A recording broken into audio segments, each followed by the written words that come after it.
손가락 5개로, 네? 손가락 5개로 자, 해봅시다. 성경은 하나님의 비밀로 그리스도의 생명이 사람에게 임마누엘 되어 하나님을 경외하는 신비로 살게 한다. 예. 성경이 얼마나 중요하냐면요. 성경은 잠든 영혼을 깨우는 힘이 있습니다. 사람들은 자기가 잠들어 있다고 생각을 안 해요. 근데 잠들어 있는 거 한 3가지만 제가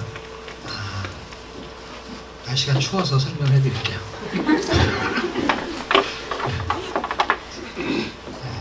사람들이 생각하는 거는 이렇게 뭔가 아무것도 안 하는 걸 잠들어 있다고 생각해요. 그런데 아주 역발상으로 제가 설명을 해드릴게요. 그것도 잠들어 있는 거예요. 아무것도 안 하고 게으른 거. 하나님의 자녀가 되었는데도 게으른 사람이 있어요. 성경 읽기에 게으르고, 기도하기에 게으르고, 예배드리기에 게으르고, 그 다음에 뭔가 헌금하는 것도 게으르고, 하기 싫은 거죠. 그런데 그런 것도 약간 영적인 혼수 상태에 빠져 있는 거예요. 그런데 잠들어 있는 것 중에서 너무 날렵한 사람이 있어요. 예. 이것도 또 무서운 형태입니다.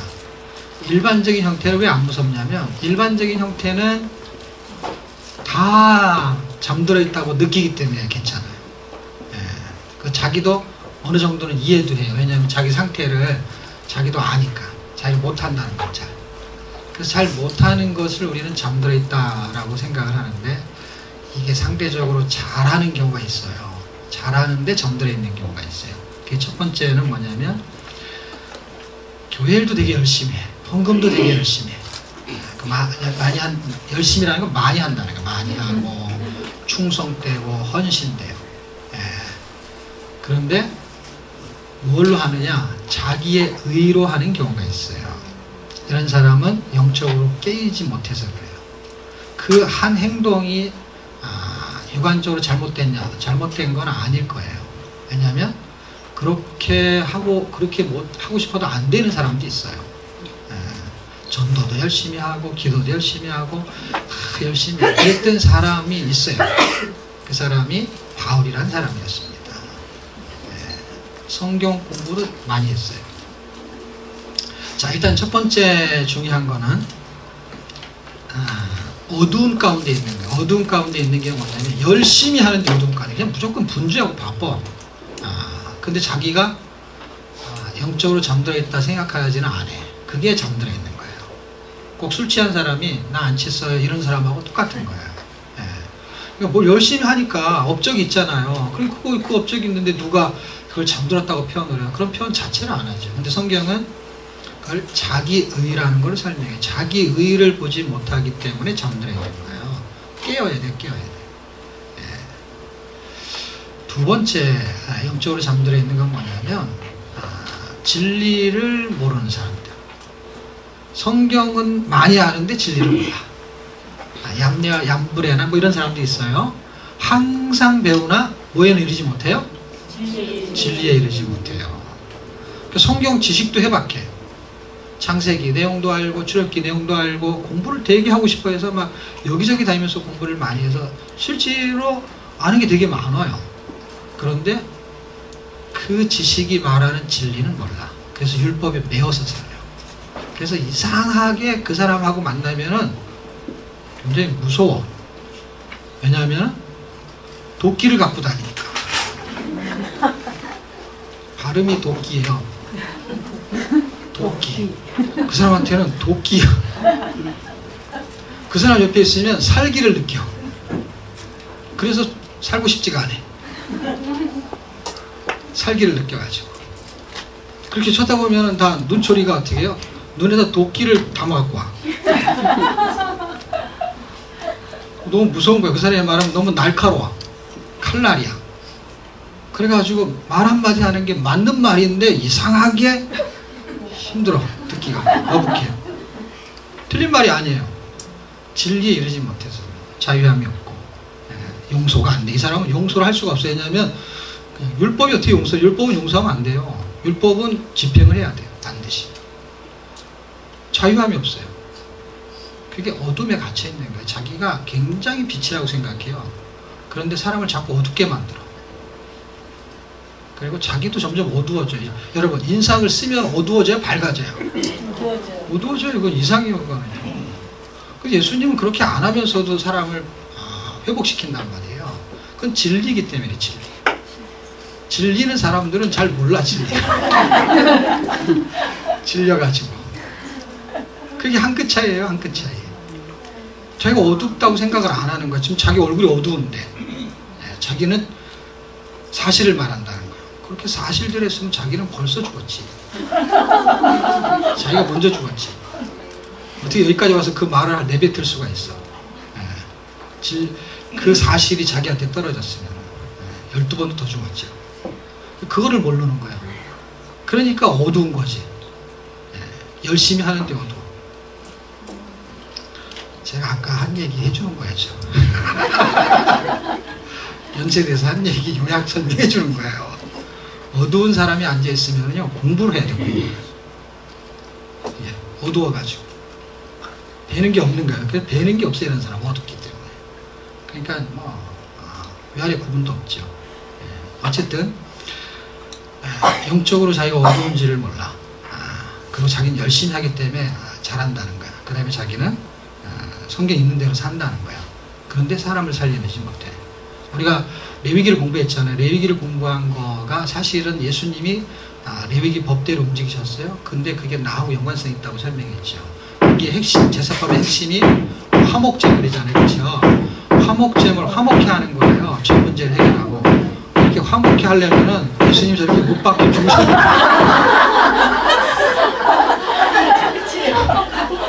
죽어야 돼. 못 박혀가지고. 저보다 세게 박혔을 거예요. 그런데 우리한테 준 직책이 화목해 하는 직책이잖아요. 화목해지지가 않아요. 화목하면서는 진리를 설명할 수 없느냐? 할 수 있죠. 얼마든지 할 수 있죠. 예수님이 그렇게 하신 거잖아요.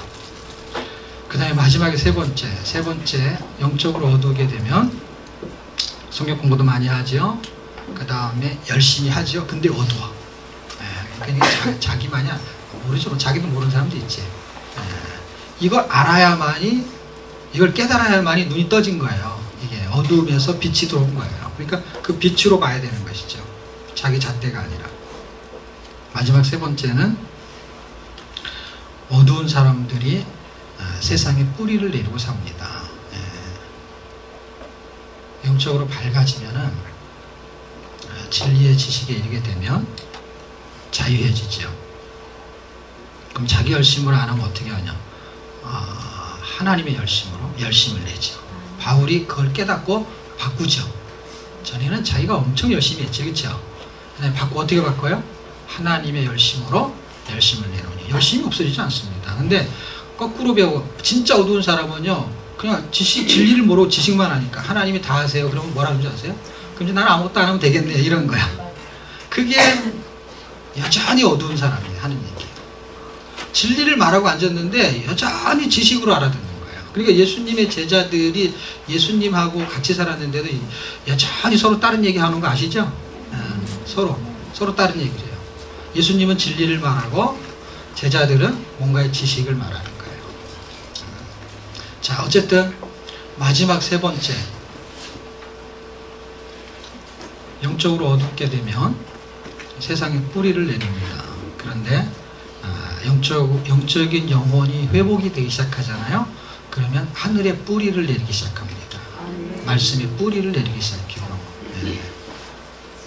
우리가 성경의 지식이 조금 부족해서 삶에 적용이 안 되는 게 아니죠.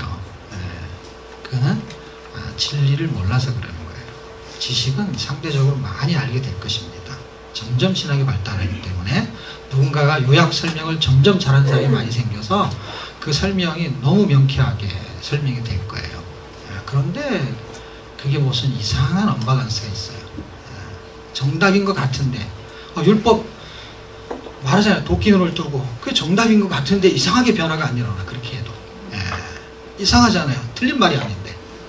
그러니까 진리는 지식하고는 약간 다른 양상을 띠게 됩니다. 이 땅에서 잘 사는 게 잘못된 게 아니에요. 잘 사는 거, 공부하는 거. 야, 연세대 보내는 게 쉬운 게 아니잖아요. 그렇죠? 여기까지 공부해서 연세대인데 이제 여기서부터는 공부 못해도 되는 게 아니잖아요. 이제부터 공부를 해야. 네. 그래서 공부 좀 못해도 된다는 얘기하고 왔어요. 어떻게 하면 공부를 좀 못할 수 있는지를 잘 설명해주고 왔습니다. 네. 자, 마지막에 뿌리를 어디에다 둬야 되는지를 알게 되면 이제 영적인 회복이 일어나게 돼요. 그게 전도서로 돌아가게 되면 인생이 무엇인지를 알게 되는 것입니다. 인생이. 예. 그래서 진짜 인생을 공부하게 됩니다. 그리고 사랑이 이 세상에서 노래들이 전부 다 이게 아가서가 사랑의 노래잖아요. 그렇죠? 뜻이 이 우리가 하는 그 대중가요에서의 제목이나 내용이 사랑이 굉장히 많은 퍼센트를 차지하고 있는 거 아시죠? 예. 아마 절반 이상. 심하게 말하면 대부분의 히트곡이나 좋은 곡들이나 많은 곡들은 다 사랑의 내용이 빠지면은 곡이 안 써질 정도. 그러니까 사랑 인생에서 인생의 진리를 발견하면 그 다음에 인간이 추구하는 것 중에 사랑인 거예요. 사랑. 이 사랑이 없으면 너무 몸이 건조한 거예요. 그러니까 사랑하고 살아야 되는 거예요. 그러니까 사랑하고 사랑을 못하니까 결혼이 잘 안 되잖아요. 요새는. 그렇죠? 그래가지고 걔하고 같이 살잖아. 걔네들은 걔하고 같이 살아. 그러니까 뭐 고양이를 키우든지 뭐 사람을 키워야 되는데 그럼 동물을 키우는 게 잘못됐냐? 그런 뜻이 아니라 뭔가 사랑을 하지 않으면 살 수가 없는 거예요. 나무를 키우는 것보다는 움직이는 게 더 낫거든요. 뭔가 나를 반겨주잖아요. 그렇죠? 그러니까 그 반겨주던 게 없어지면 굉장히 허전하거든요. 근데 이제 이런 것 때문에 그런 거죠. 사람은 그래도 키우면 굉장히 좋기는 한데 이상하게 그놈이 대들어. 애나 어른이나. 개는 안 그렇거든요. 고양이도 안 그렇고. 주인이 말하면 얼마나 좋아하는지 몰라요. 저기서부터 나타나면 여기서 쫓아가가지고 꼬리를 흔들고요. 너무 반겨준단 말이에요. 그러니까 그렇게 그게 다른 말로 말하면 뭔가 사랑을 받는 느낌이 들지 않아요? 나한테 내가 그런 또 만족감을 느끼는. 지금 최고의 사랑을 설명하는 게 아가서예요. 지금 인생의 최고의 인생을 행복하게 누리는 게 돈 많이 버는 게 아니잖아요. 돈을 많이 버는데 돈 버는 기계야. 그러면 그냥 기계지. 기계. 사람이 아니잖아요. 기계. 근데 사람의 진짜 행복이 어디 있냐면은 사랑에 있다라는 거야. 사랑. 근데 최고의 사랑이 어떤 거야? 동물을 사랑하는 것도 귀한 거고, 나무를 자연을 사랑하는 것도 귀한 거고, 사람이 서로 사랑하는 것도 굉장히 아름다운 일인데 신비한 사랑이 있어요. 그게 하나님의 사랑이에요. 그럼 하나님의 사랑이, 이게 사랑이라는 거는 상호 보완적인 거예요. 그러니까 하나님의 사랑만 받는 게 아니라 하나님과 사랑을 하게 되는 거죠. 사람끼리 사랑도 굉장히 아름다운 일이죠. 로미오와 주시가 나오네요. 로시와 주시가 맞나? 하나님과 사람의 사랑을 설명하고 있는 거예요. 그게 아가서고, 그러니까 앞에 있는 전도서는 인생을 말하고 인생에서 가장 복된 거는 사랑인 거예요. 그게 맞다라는 증명을 하는 게 복음이거든요. 복음. 그래서 이 세 권의 책이 주제가 하나는 전도서, 하나는 인생을 설명하고, 그 다음에 인생의 행복을 설명하는 아가서는 사랑이고, 이것이 맞다라는 증명이 필요하잖아요. 다른 게 행복이라고 말할 수도 있잖아요. 그렇죠? 성경이 이게 맞다고 증명하는 것이 복음인데 이사야서가 그 복음을 제시하고 있습니다. 그래서 이 세 권의 책은 인생과 사랑 그리고 복음에 대해서 정리를 아주 잘 해놨습니다. 그래서 이사야서의 내용을 통해서 전도서와 아가서의 기준을 잡아야 돼요. 왜냐하면 복음의 기준이 아니면 인생이 헛된 것이 복된 것으로 생각할 수 있고, 복된 것을 헛된 것으로 생각할 수 있어요. 다시 말하면 그냥 쾌락을 즐기거나 또는 돈이 많거나 이것이 인생의 목적이라고 생각할 수 있어요. 그게 어두운 거예요. 솔로몬이 그 어두웠던 솔로몬이 이렇게 지혜롭게 이렇게 빛이 들어오면서 뭔가를 깨닫게 돼요. 그래서 인생론을 쓴 게 된 거예요. 그 깨닫게 되니까 아까 제가 말한 것처럼 어두운 거의 3요소 중에 마지막에 있는 게 뭐냐면 세상에 뿌리를 내리는 건데, 뿌리를 내리는 게 헛된 거다라는 설명을 하는 게 전도서잖아요. 그러면은 그렇게 전도서가 말하는 거에 중심을 잡아주는 게 뭐냐? 그게 솔로몬이면 안 되거든요. 복음이어야 되기 때문에 이사야가 딱 붙어 있는 거예요. 복음. 솔로몬이 말해서 정답이 아니라 하나님이 그 기준을 잡아준 걸 솔로몬이 깨달은 것이죠. 네. 그렇게 세 권의 책이 흘러가게 됩니다.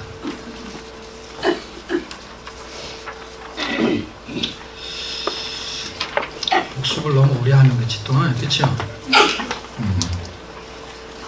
일단은 구조를 한번 봅시다. 전도서의 기간의 핵심은 인생론인데 두 종류가 있다 생각하면 돼요. 하나는 헛되고 하나는 복되고. 그랬을 때 헛된 거는 뭐냐? 해 아래에 있는 건 전부 헛돼요. 그럼 우리는 헛될까요? 복될까요? 네, 그러면 복되려면 어떻게 해야 돼요? 해 위로 올라가면 돼요. 해 아래에는 새 것이 없어요. 그런데 제가 해 위로 가는 방법을 하나 발견했어요. 그게 뭐냐면 예수님이 어디서 오냐면 해 위에서 오셨어요. 그래서 요한복음에도 그렇고 전도서에도 나와요. 당신은 위에서 났다. 그럼 나는 위에서 왔다. 너희는 땅에서 났지. 이렇게 설명을 해요. 자, 전도서에서 하는 말이 예수님이 오셔가지고 요한복음에서 해요. 그러니까 여기서 하는 말이 정확하게 일치가 돼요. 그런데 우리가 새로운 존재가 되려면은 해 아래서는 안 돼요. 그럼 해 위로 가면 돼. 해 위로. 그래서 해 위에서 온 존재가 되면 돼. 해 위에서 온 존재. 네. 그럼 해 위로 어떻게 가느냐? 그거는 해 위에서 오신 분 안에 들어가는 건데, 그거는 고린도서 5장 17절에 그리스도 안에 있으면은 새로운 피조물이다. 왜 그리스도 안에 있으면? 예수님이 해 위에 계신 분이다. 자, 고린도서나 요한복음은 예수님을 기준으로 설명을 해요. 그런데 지금 전도서는 해를 기준으로 설명해. 해를 기준으로 설명했을 때 해 아래, 그런데 해 위가 있다는 걸 암시적으로 설명하는 거예요. 해 위가 있다. 그런데 해 위에서 오셨다는 거예요. 당신은. 그래서 복된 인생이 되려면 간단합니다. 해 위에 있는 그리스도인으로 다시 태어나는 거예요. 그럼 다시 태어나는 인생은 어떻게 사냐? 헛되게 살면 안 되고 복되게 살아야지. 복되게 사는 거는 하나님을 경외하는 걸로 사는 걸로 이제 12장이 정리를 하게 됩니다. 그 내용이 간단합니다. 사실은 한 장 한 장 살피는데 시간 많이 걸리는 것이지, 전체 내용을 이렇게 하나의 초점을 가지고 있는 상태에서 여러분이 성경을 읽게 되면 반드시 전도서가 그 뜻을 설명하게 돼 있어요. 그리고 다른 성경 읽잖아요. 아까 제가 말한 요한복음, 고린도 후서 이런 책들을 여러분이 전혀 모르는 책이 아니잖아요. 그렇죠? 그런 책들하고 연결돼서 만약에 보는 눈이 열리면 이게 잠들어 있는 영혼이 깨어나면은요, 지식이 진리로 전환되는 눈이 열리게 돼 있어요. 그래서 그 눈이 열려야 돼요. 이게 계속 배운다고 되는 게 아니에요. 눈을 열면은요, 설명을 안 해도 돼요. 이렇게 부연 설명을 많이 안 해도 된다고. 이렇게 말하면 알 것 같은 거예요. 이렇게. 왜냐하면 이게 분위기와 뉘앙스와 그 다음에 전개 방식이 늘 그런 거야. 늘. 성경 자체가 그런 거야. 해 위에 아래라고 말해놓고서는 어딘가 위 아래로 설명을 계속하고 있어요. 그리고 어딘가를 계속 살펴서 읽잖아요. 그럼 뭐라고 말하냐면은 너는 아랫길로 가면 안 돼, 윗길로 가야 돼 했을 때 그 해 위의 길을 말하는 거예요. 그게 길 자체가요. 의미 자체가 이제 이게 보이기 시작합니다. 자, 그럼 성경이 되게 재밌어집니다. 왜냐하면 무슨 말을 하는지를 이제 알 수가 있는 느낌이 드는 거예요. 그러니까 지역 이름, 지명, 그 다음에 사람 이름, 이런 거를 헬라 히브리어를 몰라도 전혀 상관없어요. 문장 속에서 성경은 설명을 해주고 있어요. 의미를. 자, 그런 식으로 전도서를 한번 보시면 되고, 전도서가 말하려는 거는 솔로몬이 인생의 목적을 설명하려는 게 솔로몬이 하고 싶은 이야기입니다. 자, 그러면은 솔로몬이 하는 얘기를 넘어설 수 있으려면 어떻게 해야 되냐면 이런 거예요. 솔로몬이 뭔가 이렇게 살아봤어요. 인생을. 그렇죠? 살아보고 나서 하나님을 경외하는 게 복된 겁니다. 이런 식으로 말했어요. 그러면은 지금 뭔가를 다 어떻게 뭔가를 해본 사람이 어떤 결과치를 지금 말을 하고 있는 거예요. 그러니까 이 사람이 이거 뭔가를 경험한 것이 하나의 수단이 되어버렸어요. 이걸 통해 가지고 뭔가 이 세상은 바람을 잡는 것 같아. 헛된 거야. 그러면서 뭔가를 하나 깨달았어요. 그러면 우리한테 말해주려고 하는 거는 부자가 돼야 돼. 부자가 되면 잘 살 수 있어. 공부를 많이 해야 돼. 그래야 훌륭한 사람이 될 수 있어. 이런 얘기를 하려는 게 아니고 이거를 다 해도 결국에는 헛될 수 있다는 얘기를 하는 거예요. 그러니까 이걸 통해 가지고 뭔가를 설명하고 있는 거거든요. 근데 우리의 기도 제목은 이상하게 저쪽에 있는 게 아니라 이쪽에 있는 거예요. 그러니까 불신자가 하는 기도의 제목이 있어요. 이 땅에서 뿌리를 내리는 거예요. 근데 우리의 기도 제목은 뭐냐면 불신자처럼 못 산 게 원통한 게 기도의 제목이야. 불신자처럼 한번 살아봐야 되는데 이렇게 못 사는 게 원통하다라는 분위기라고 그 기도의 제목 자체가. 원통하다고는 쓰진 않지만 그 말 이렇게 이런 데 와가지고 만약에 무슨 고백을 할 때도 그런 고백이 이상한 고백이 될 때는 자기가 불신자처럼 살아야 되는데 못 산 게 억울한 거야. 그러니까 어떤 신앙이 있는 사람처럼 사는 거가 초점이 아니라 땅에 뿌리를 내리는 거야. 그게 자기가 신앙이 영적으로 어두운 건지를 모르는 거예요. 그게 지금 제가 목회를 하면서 이런 세미나를 하면서 제일 답답한 게 뭐냐면 눈을 감고 앉아 있으면서도 뭘 본다고 자꾸 얘기를 하는 거예요. 네, 어두운데. 왜냐하면 지식이 있으니까.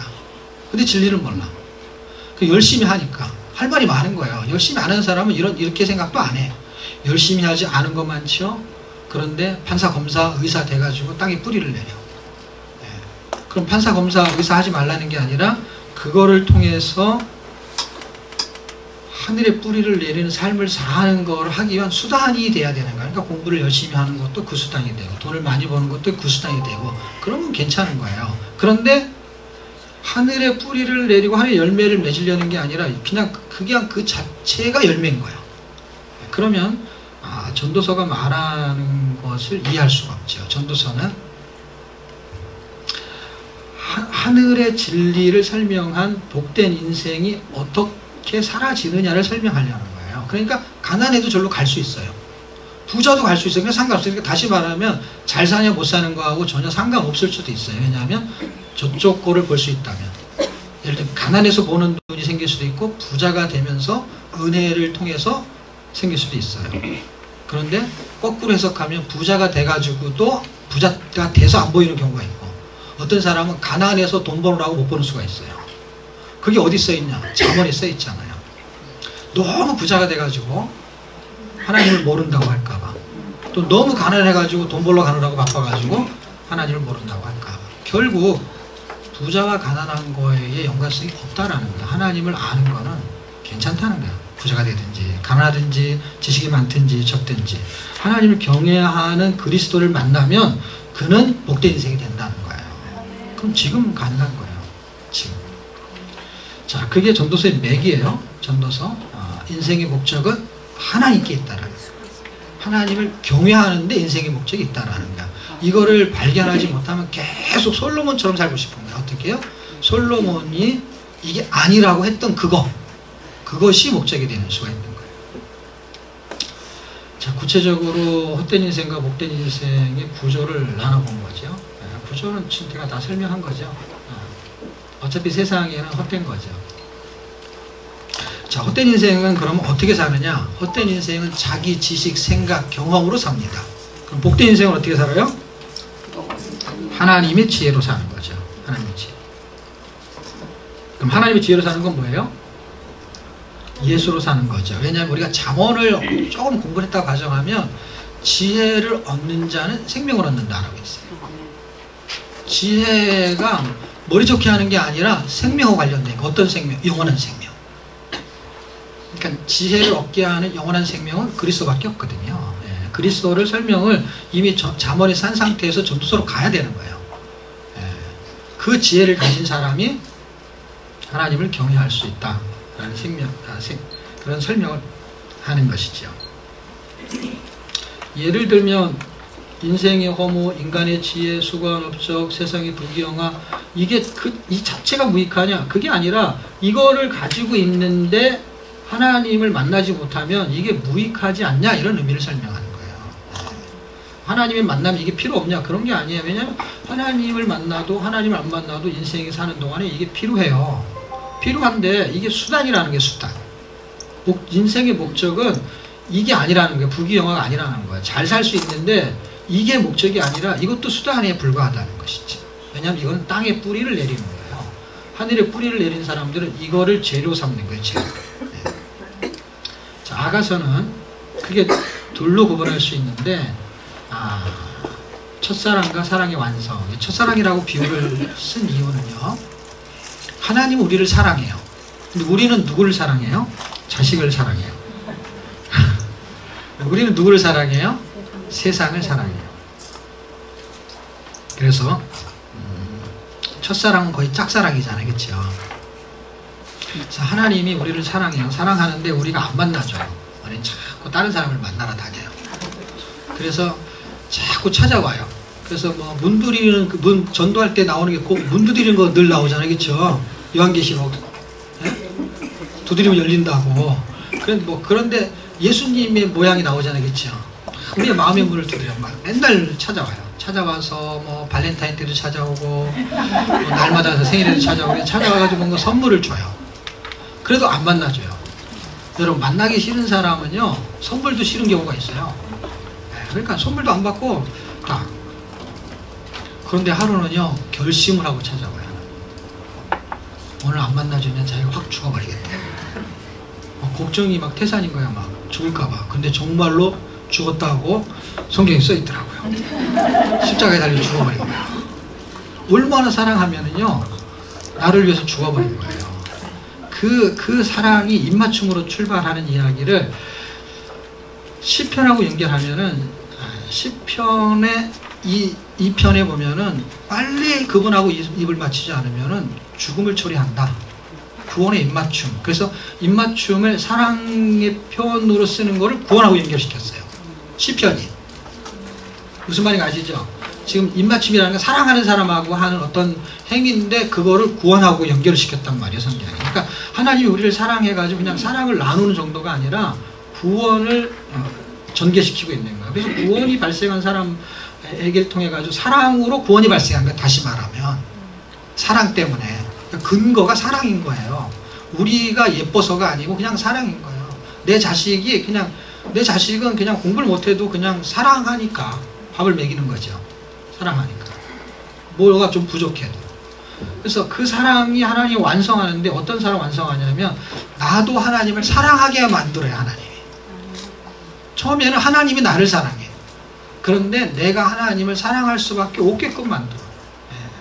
그래서 사랑에 대한 프로그램이 움직일 때에 하나님이 어떻게 사랑을 출발하시고 우리를 사랑으로 끌어들이느냐 하는 이야기가 전개되고 있습니다. 노래 중에 노래죠. 사랑은.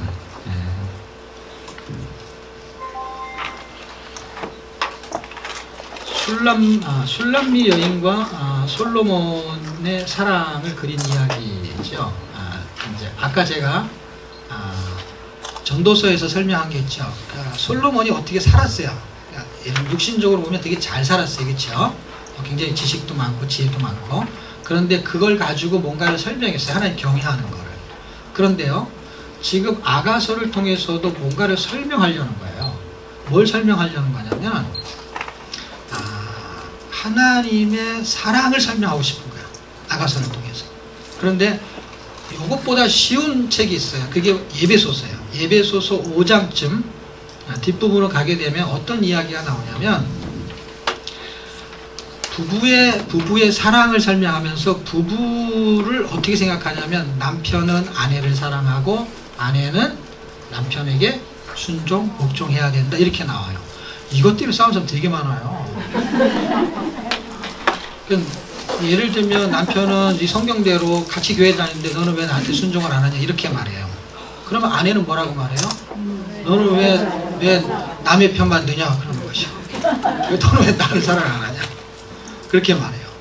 그럼 뭐가 더 먼저 선행돼야 되냐 이런 차이점을 갖게 되잖아요. 그런데 지금 그 이야기를 통해서 말하려고 하는 걸 자꾸 놓치는 거예요. 그 싸움을 하게 되면은 성경이 말하려는 건 뭘 말이냐면 그래도 부부 간에 서로 사랑하는 게 움직이는 건 눈으로 보잖아요, 우리가 눈으로. 근데 하나님 우리 사랑하는 거 안 보이잖아요. 안 보이는 거를 보이는 거로 설명하려고 했던 거예요.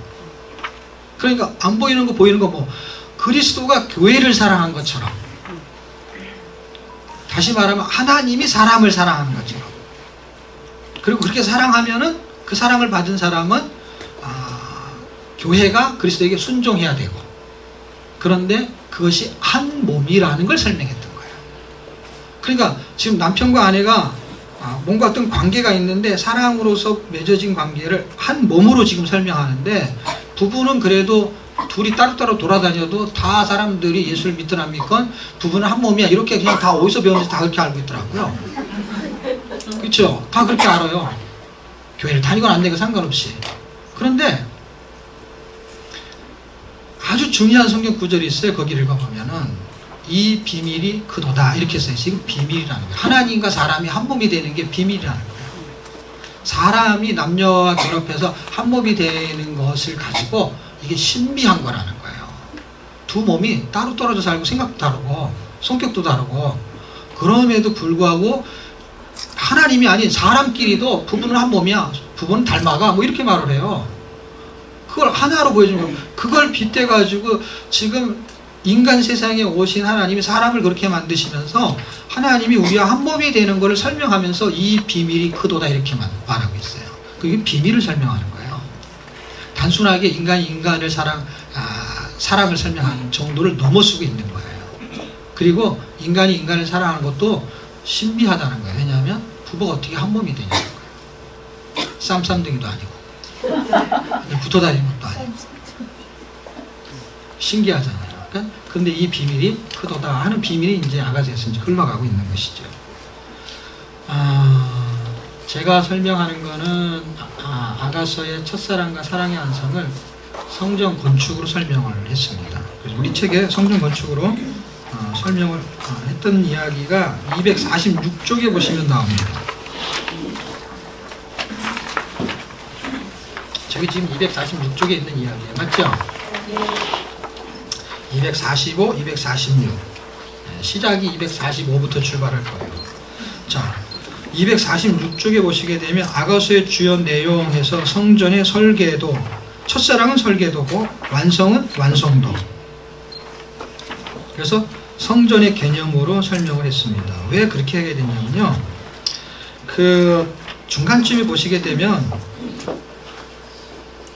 성경 구절 요한일서 4장 9절 그 밑에 보면 그러므로라고 있죠. 그렇죠? 그 밑에 단락이 유대인들은 절기마다 거기 나오죠. 성경을 낭독해요. 근데 아가서도 낭독을 했는데 언제 낭독하냐면 출애굽기와 함께 6월절에 낭독해요. 저게 6월절에 무슨 상관이냐고요. 출애굽기는 6월절에 낭독하는 이유는 대충 알겠지. 그냥 6월절 어린양 출애굽기에 나오니까 당연히. 예를 들면 불임절에는 무슨 성경을 읽으면 좋을까요? 대자로 시작하는데 이건 뭐니나 네? 에스더를 읽는 거죠. 불임절에는요. 6월절에는요 당연히 출애굽기를 읽죠. 아가서는 왜 읽냐고. 구원을 설명하고 있고, 출애굽기에는 뭐가 있냐면요, 구원은 어차피 어린 양이 움직여야 되고요, 그 다음에 구원이 발생하는 그 증표의 눈으로 보여주는 게 성막이거든요. 그래서 제가 성전으로 설명을 해보게 된 것입니다. 어쨌든 하나님이 우리 안에 계시면 우리가 성전이 되고 참 성전의 삶은 어떤 것이냐 하는 걸로 전개시키고 있습니다. 자, 그리고 아주 중요한 이사야서. 자, 이사야서는 복음의 핵심, 복음의 실체. 아까 우리 간사님이 잠언 이야기 했죠. 잠언 앞부분에는 이론, 뒷부분에는 실제 설명했죠. 똑같아요. 복음의 이론, 복음의 실체. 실제인데 실체라고 했어요. 왜냐하면 실체로 나타날 것에 더 강조점을 두려고 실제로 하지 않고 실체, 그림자가 아니고 실체로 나타날 거야. 그런 의미를 더 부여하려고 실체라고 단어를 했습니다. 그래서 복음의 핵심은 뭘 말하는 거냐면요, 복음의 본질을 말하는 거예요. 본질은 뭐냐? 결국 그리스도에 대한 설명을 할 수밖에 없습니다. 그리스도가 움직여요. 이 복음의 핵심인 그리스도를 통해서 뭐가 발생하냐? 구원이 발생해요. 모두 발생하냐? 심판이 발생해요. 그래서 저기는 심판도 나와요. 자, 1장부터 39장에 가는 사이에 12장까지는 구원이 발생해요. 13장에서 23장은요, 열방의 심판이 발생해요. 24장에서 27장까지는요, 우주적인 종말이 발생해요. 심판이죠. 나라만 멸망하는 게 아니라 전 세계가, 스바냐, 예를 들면 진멸하는 게 진멸, 다 날아가는 거예요. 그러니까 구원과 심판이 동시에 발생해요. 뭘 보여주려고 그래요? 그리스도가 뜨게 되면은, 본질적인 게 뜨게 되면은 구원과 심판이 움직인다는 십자가 진리를 설명하는 거예요. 뭐를 가지고? 역사를 가지고. 그래서 역사 속에서 아하스 왕과 그다음에 히스기야 왕 그의 관계 속에서 나타나는 이스라엘 나라와 북이스라엘과 남유다 그리고 아랍 나라 이런 삼각관계가 등장하면서 인마리에 떠요. 그게 이사야 8장이에요. 네, 그런 이사야를 조금 공부할 때는 이제 대선지서 소선지서 갈 때는 역사를 조금 공부를 하셔야 돼요. 역사를 어느 정도 공부하면 되냐? 우리가 지금 판매하고 있는 그 폴더에 있는 도표 있죠? 그거 한 장 정도만 하면은요, 일단 한 80만원 버는 거예요. 네, 2박 3일에 80만원 받고 가르칠 수 있어요. 네. 그렇게 배워야 사람들이 돈 많이 주고. 돈 많이 주고 별 필요 없어요. 왜냐하면 다 배우면은 저게 뼈대예요. 뼈대 알면은 이게 눈에 보이기 시작해요. 그리고 사실 그렇게 연대기로 파노라마로 배우게 하는 목적이 원래 있어요. 그 목적이 성경의 연대를 외우게 하는 게 아니라 그 성경의 흐름을 가지고 성경을 읽기를 만들기 위한 도움으로 가르치는 거예요. 그게 원래 구파신파가 그 목적으로 하는 거예요. 근데 사람들이 그걸 수단으로 성경을 읽어야 되는데 수단이 목적이 돼가지고 그냥 공부만 해. 성경은 안 읽어. 자, 이게 지금 데이터로 다 나와 있습니다. 공부라도 해야죠. 공부라도 해야 되는데 공부도 하고 연구도 하고 다 하는데 어쨌든 사라지진 않죠. 실체로 가야 돼요. 그 다음에 이런 상황이 이제 밑으로 내려오면 복음의 실체가 움직여요. 그러면은 이게 본질이에요. 그러면 이거는 이 본질을 말하는 목적이에요. 그러니까 그리스도를 통해서 구원을 발생시키는 목적이 뭐냐가 이제 40장부터 나가는 거예요. 성경 전혀 어렵지 않아요. 이게 장수만 긴 거예요. 장수만 긴 거지 이거를 한 절로 하면 66절밖에 안 돼요. 편안하게 생각했어요. 지금 66장이죠. 한 장을 한 절이라고 생각하면 돼. 한 절. 그럼 몇 절이에요? 66절인 66절쯤 되는 한 장이 있어요? 없어요? 뭐가 있어요? 예레미야가 3장이 66절까지 있죠. 예레미야가 3장 66절까지 있어요. 한 장도 66절까지 있잖아요. 그렇죠? 이거 그냥 한 장이라고 생각하시면 돼요. 한 장. 66절까지 있는 한 장. 그래서 절을 공부한다고 생각해서 편안하게 보세요. 편안하게. 그러면은 39절까지는 뭔가 원리를 설명하고 있고 그 원리를 설명하는 거에 대한 토대로 목적이 진행되고 있어요. 여러분 요리 학원에 가가지고 요리 실습을 해요. 그렇죠? 실습을 할 때 이론을 먼저 공부해요. 그렇죠? 이론을 하는 이유가 뭐예요? 된장찌개 끓이는 거에 대한 이론을 공부해요. 뭐 하려고? 김치찌개 하려고? 된장찌개. 여기서 말하는 복음의 이론은 복음으로 사는 건데 복음의 이론을 공부를 다 하고 사는 거는 땅에다 뿌리를 내려. 된장찌개 가르쳐 놨더니 김치찌개 끓이고 다른 걸 끓여 먹어. 그러니까 공부는 많이 하는데 그 다음에 그걸 만들어내려는 목적으로 공부를 하는 거고 인생을 살아가지고 뭔가를 깨달았어요. 깨달아가지고 인생이 뭐냐라는 거를 발견하기 위해서 인생을 사는 건데 발견한 사람이 설명을 했어요. 근데 그건 알고만 있어. 그리고 사는 거는 솔로몬처럼 살아 그냥. 그게 지금 우리한테 아주 당면한 과제입니다. 그거를 해결할 수 있는 방법을 성경 읽기로 뚫어보려고 하는 거예요. 가르치는 게 목적이 아니에요. 저는 성경을 가르치는데 별 관심이 없는 사람이에요. 성경을 읽히면은 성경은 당연히 알아지게 됐다는 논리를 갖고 있는 사람이에요. 중세시대 때의 대학은요, 읽기였어요. 읽기. 책을 읽으면서 그 학문을 깨닫게 하는 거예요. 왜냐하면 우리나라에도 뭐 하늘천 따지 거머리한 노루한 그 물리를 터지게 하는 거 그게 다 읽기예요. 읽기를 하는데 애들이 알아본 거예요. 저는 서당을 다니지 않았어요. 근데 그 원리를 제가 터득을 해가지고 임상을 다 했었어요. 벌써 이게 10년 전에 임상을 다 한 거예요. 그냥 성경만 많이 읽으니까 성경 읽으면 못 하게 된다 이런 게 아니라 다른 학문도 그렇게 했었어요. 옛날에는요. 다 중세시대 때도 그렇고 제가 최근 10년 전에도 천자문을 가르쳤었어요. 그럼 학생이 이렇게 앉아있죠. 초등학생이. 그럼 제가 여기서 하늘천 따지 그럼 애들이 다 따라해. 하늘천 따지. 그래서 되게 재밌어요. 왜냐면 숙제가 없죠. 근데 부수를 안 가르치죠. 부수가 있잖아요. 그 다음에 이 숙제가 없다는 건 뭐냐면 이걸 써놓은 게 아니에요. 집에 가서 읽으라는 얘기도 안 해요. 한 20분에 30분에. 왜냐면 우리가 영어도 가르치고 뭐 일어도 가르치고 중국어도 가르치고 뭐 이런 걸 해요. 그런데 영어 교사 없고 중국어 교사 없고 일본어 교사 없어요. 근데 다 가르쳐요. 오디오만 있으면 다 가르쳐요. 네. 근데 이거는 이제 천자문은 중국어가 아니잖아. 한문이잖아. 우리는 한문 배웠잖아요. 그래서 이렇게 가르치잖아요. 그럼 애들이 따라해요. 근데 그거는 20분 정도밖에 안 해요. 매일 20분.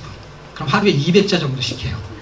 그럼 앞에 있는 걸 해서 반복하잖아요. 그러니까 1000자까지 못 가요. 매일 해봐야. 매일 해도. 왜냐면 그 다음부터 또 읽고 또 읽는 게 아니라 처음부터 계속 이렇게 쭉쭉 읽는 거예요. 네. 그다음 이게 속도가 빨라지기 때문에 많이 가거든요. 그러니까 앞에 걸 계속 반복하는 거예요. 근데 놀라운 게 뭐냐면 그걸 보면서 읽잖아요. 하늘천을 이렇게 쓰는 숙제가 없다니까요. 그 다음에 이거는 하늘천이야 이런 걸 안 가르쳐 준다니까요. 그리고 그 하늘천 따지 거머리한 노래한 설명 안 해도 돼요. 왜냐하면 그 밑에 다 설명이 돼 있어요. 한글로. 단순하게 일단 하늘천을 밑에는 하늘천도 써 있고 설명도 돼 있어. 그러면 그걸 보고 그냥 따라서 읽는 거 애들이. 놀라운 거는요. 그걸 배웠던 아이들이 학교에서 한문 시험을 봤는데 다 100점을 맞은 거예요. 근데 한 아이만 한 문제를 틀렸대요. 그 아이는 자기 이름을 한 번은 못 썼대요. 놀랍죠? 아이들이 이걸 기억하는 거예요. 이 한문이 이걸 그림으로 그냥 애들이 인식을 하는 거예요. 이로도 해보고 다 해봤어요. 히라카나 가라카나 자기네들이 외워요. 숙제 안 내줘도. 자기네들이 이렇게 그러면서 따라서 읽어요. 따라서. 더 놀라운 건 영어로 해봤거든요. 마가복음. 영어로 해가지고요. 이렇게 프린트 해가지고 영어로 된 걸 나눠줘요. 예를 들면 마가복음 1장 그럼 영어로. 한글 없어요. 그냥 1장 영어, 2장 1절, 2절, 3절 이렇게 절만 있고 다 영어예요. 그러면 오디오를 틀어줘요. 오디오를 틀어주면은 1절 하고 읽는 사람 없잖아요. 그쵸? 그냥 쭉 읽는 거 1장만 해주지. 그 다음에 쭉 절은 안 가르쳐주잖아요. 그냥 쭉 읽잖아요. 쭉 읽으면요. 5학년 미만 아이들은요. 어디 하는지 몰라요. 그냥 가만히 앉았다 끝나는 거예요. 근데 그 다음날 뒤에 그 다음날 5학년 애도 잘 몰라요. 근데 시간이 지나니까요. 단어를 하나씩 맞추기 시작해요. 5학년쯤 된 애들이 빠르더라고요. 왜냐하면 단어를 조금씩 이렇게 계속 듣는 걸 찾아요. 그래갖고 너무 놀라운 거는 어디쯤 하는지는 알아요. 엄청 신기한 거예요. 생각해보세요. 지금 한국 사람이 한국말 어디쯤 하는 거 아는 건 당연한 건데 이거를 그 발음이 그건지를 어떻게 아냐고. 왜냐면 안 가르치는데. 근데 그걸 알아간다니까 너무 신기하죠.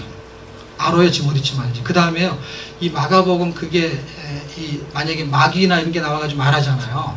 그러면 이렇게 성대모사처럼 다른 사람이 말해요. 그러면요. 그 문장에 나오면 애들이 다 따라해요.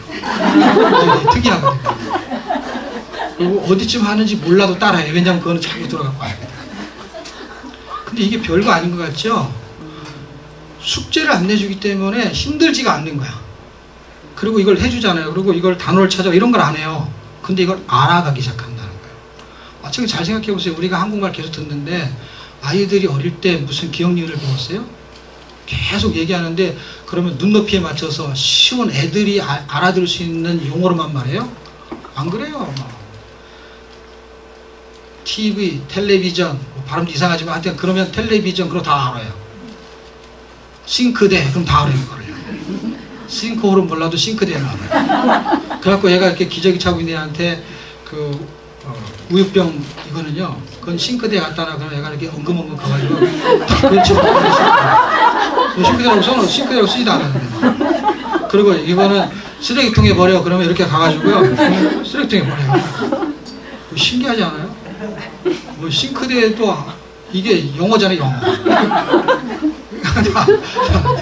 의미를 다 알아들어요. 쓰레기통, 싱크대 구분을 다 한단 말이에요.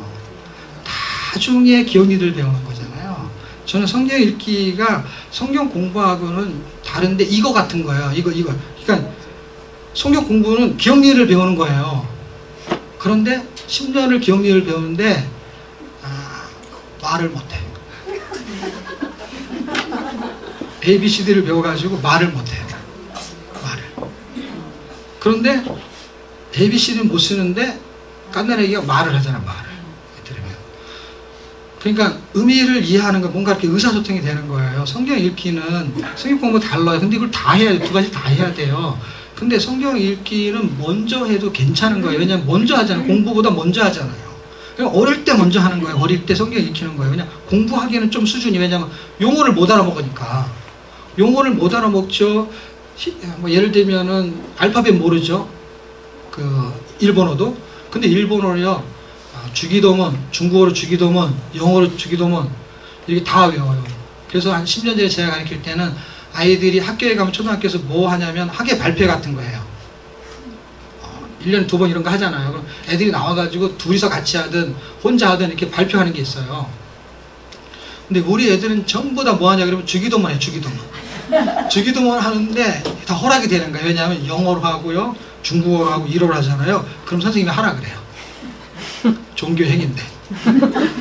그래갖고 하면 애들이 얼마나 선생님도 좋아하고 다 박수를 쳐요. 왜냐면 3개 구분을 하죠.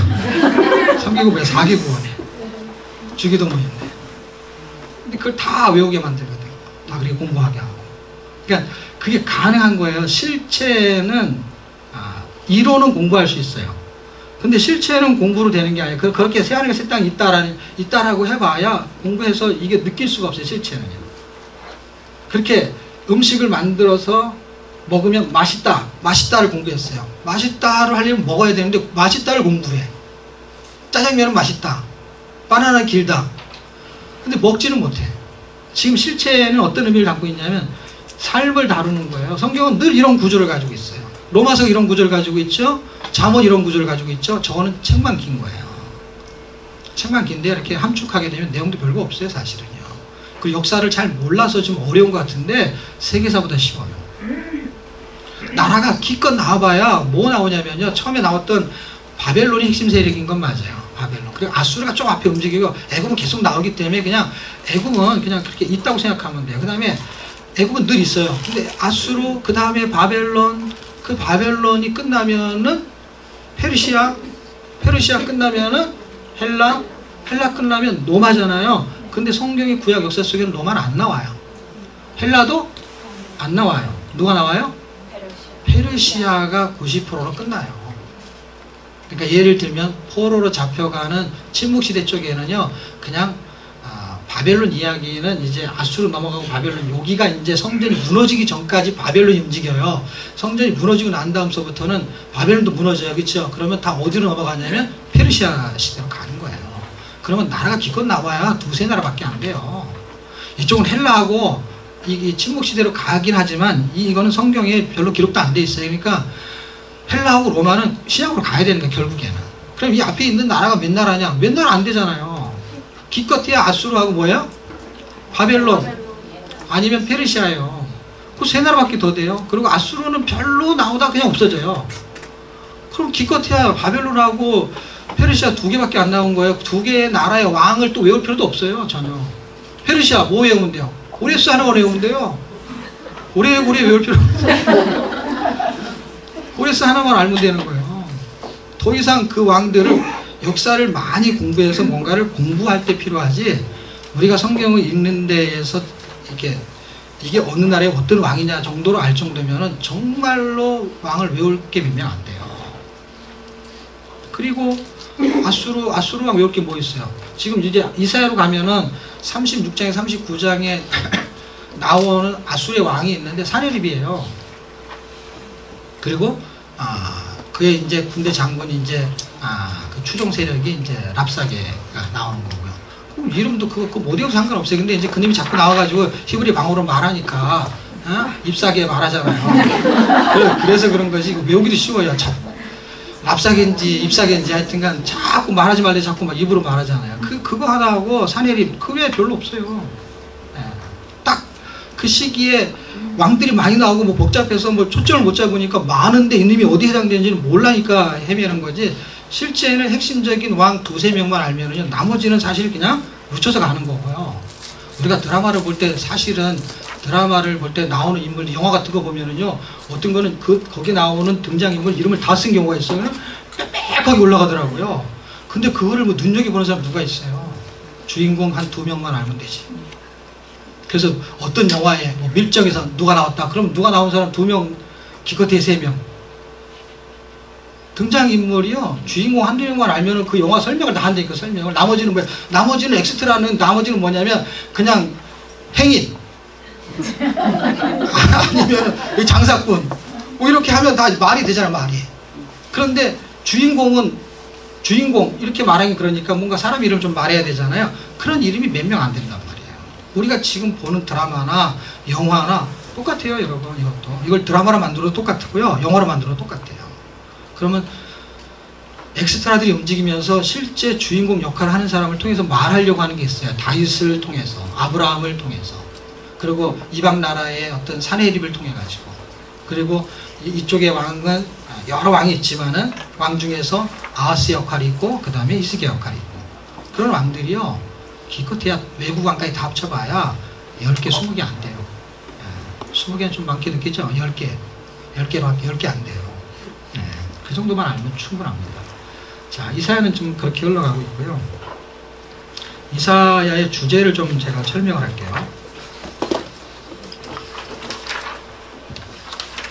좀 적어보세요. 이 PPT 없어요. 없는데 이사야서를 사람들이 어려워하기 때문에 이사야만 좀 더 그런 설명을 좀 해볼게요. 이사야서 7장 14절 복음을 설명하고 있어요. 어떤 복음이냐? 그리스도의 탄생을 설명합니다. 탄생. 마태복음 1장 23절에 나오는 이야기죠. 그리스도의 탄생. 그 다음에 그리스도가 뭘로 뜨냐면 임마누엘로 뜨는 거 아시죠? 임마누엘의 사역이 있어요. 그게 이사야서 8장 8절. 뭐하고 연결됩니까? 36장에서 39장으로 연결돼요. 그러니까 임마누엘이 구원하시겠대. 그럼 역사 속에서 구원한 사례가 있습니까? 있어요. 36장에서 39장이에요. 이거는 열왕기에 나오는 이야기예요. 히스기야 시대 때 열왕기 몇 장이 해당될까요? 열왕기 상에는 해당이 안 돼요. 열왕기 상에는 왕들이 많이 진입을 안 해요. 열왕기 하로 와야 돼요.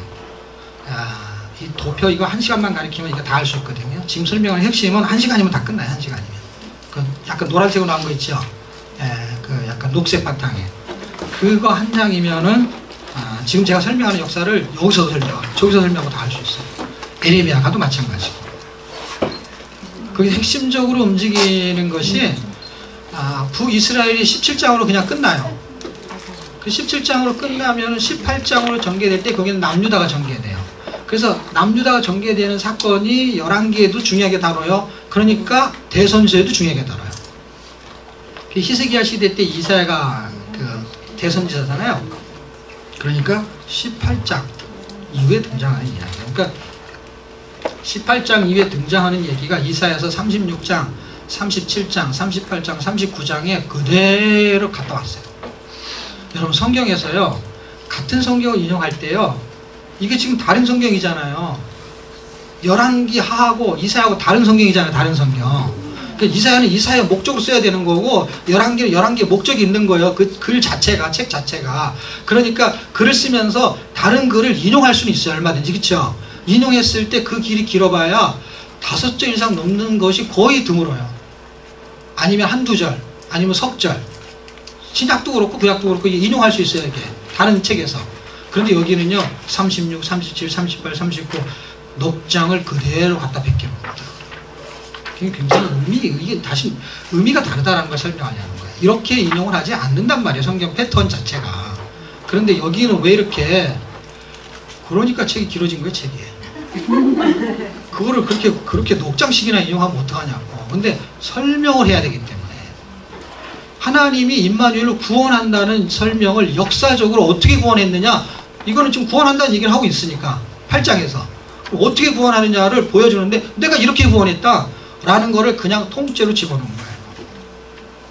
역사적인 구원을 보여주는 거예요. 다음에 종말적인 구원으로 가야 되는데, 그건 이제 에스겔에 가서 설명하도록 하고요.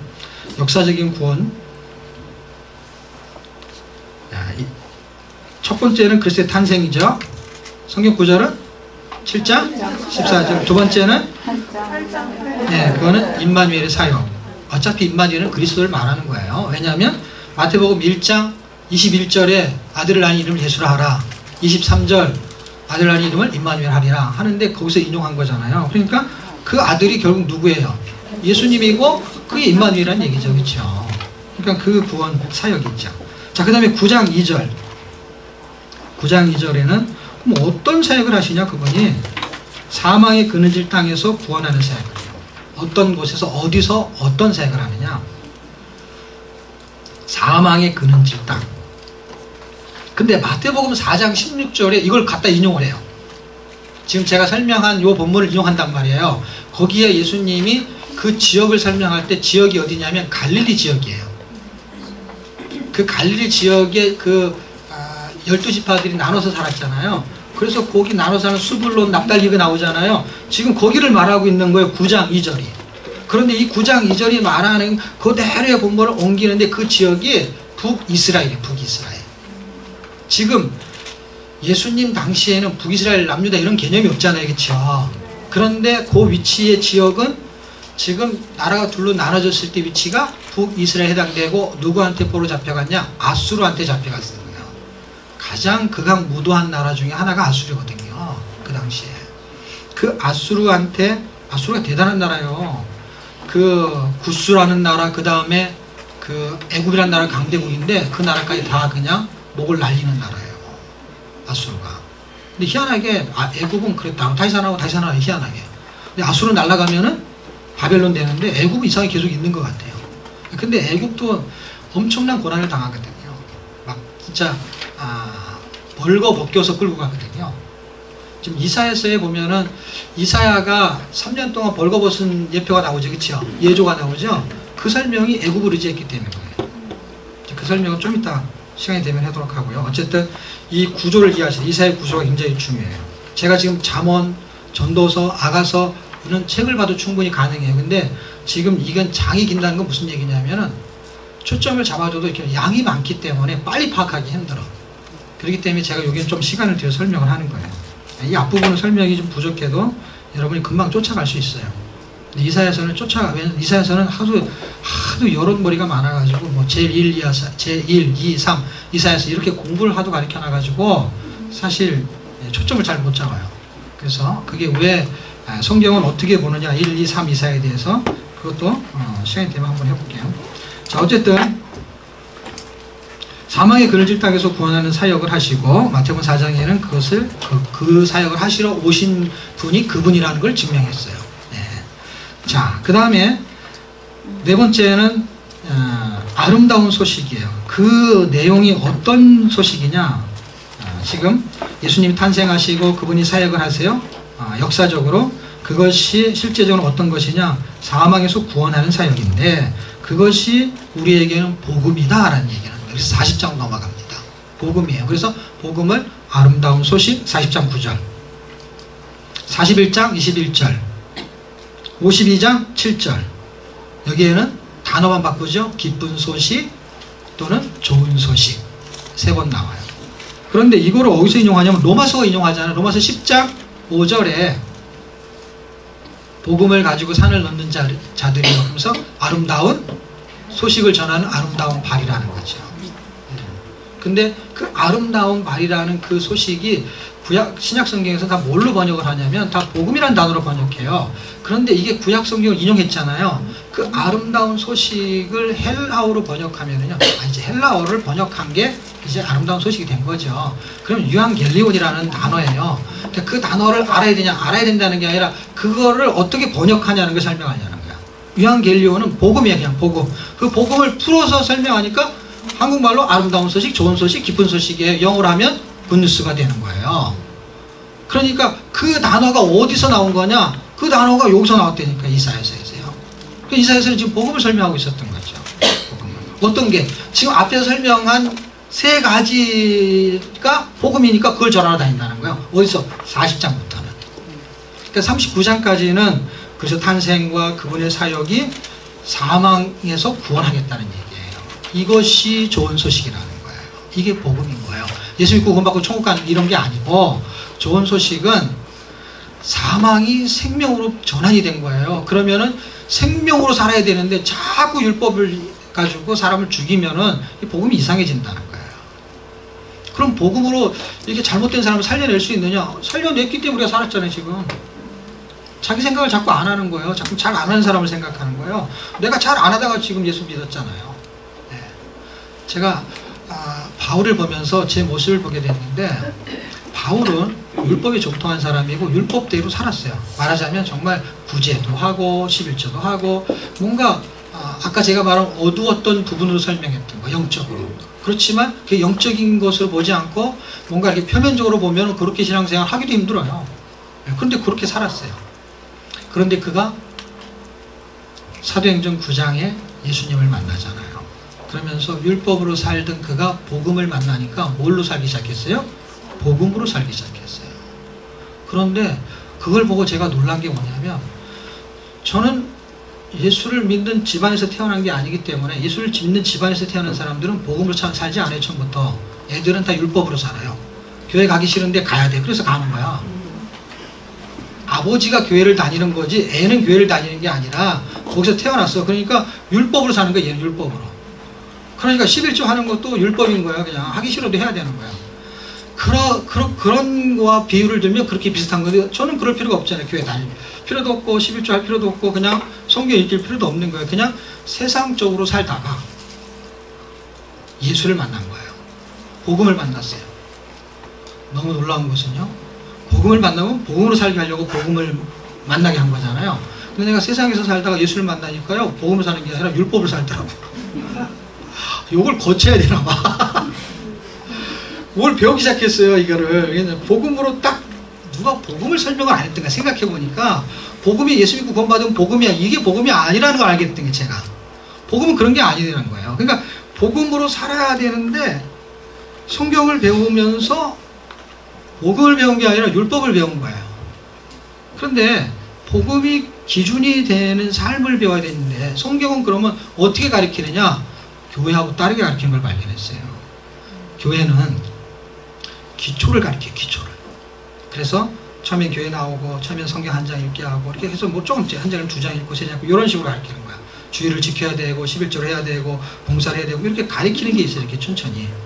근데 이렇게 가르치기 틀렸다는 게 아니라, 교회가 가르치는 거 성경 가르치는 거하고 순서가 틀리다는 거예요. 순서가. 요거는 틀린 게 아니에요, 여러분. 이거 가르치는 거 잘못된 것도 아니에요. 근데 교회는 이 패턴을 가르친 거예요. 근데 옛날에도 그랬을까 할 때, 옛날에 안 그랬을 것 같아요. 왜냐하면 성경을 토대로 가르치는 복음은 이거를 안 가르치는 게 아니라, 이거를 가르치더라도 가르치는 우선순위에 먼저가 있었던 거예요. 그게 뭐냐면, 이론이 끝나면은 실제로 들어가야 되죠.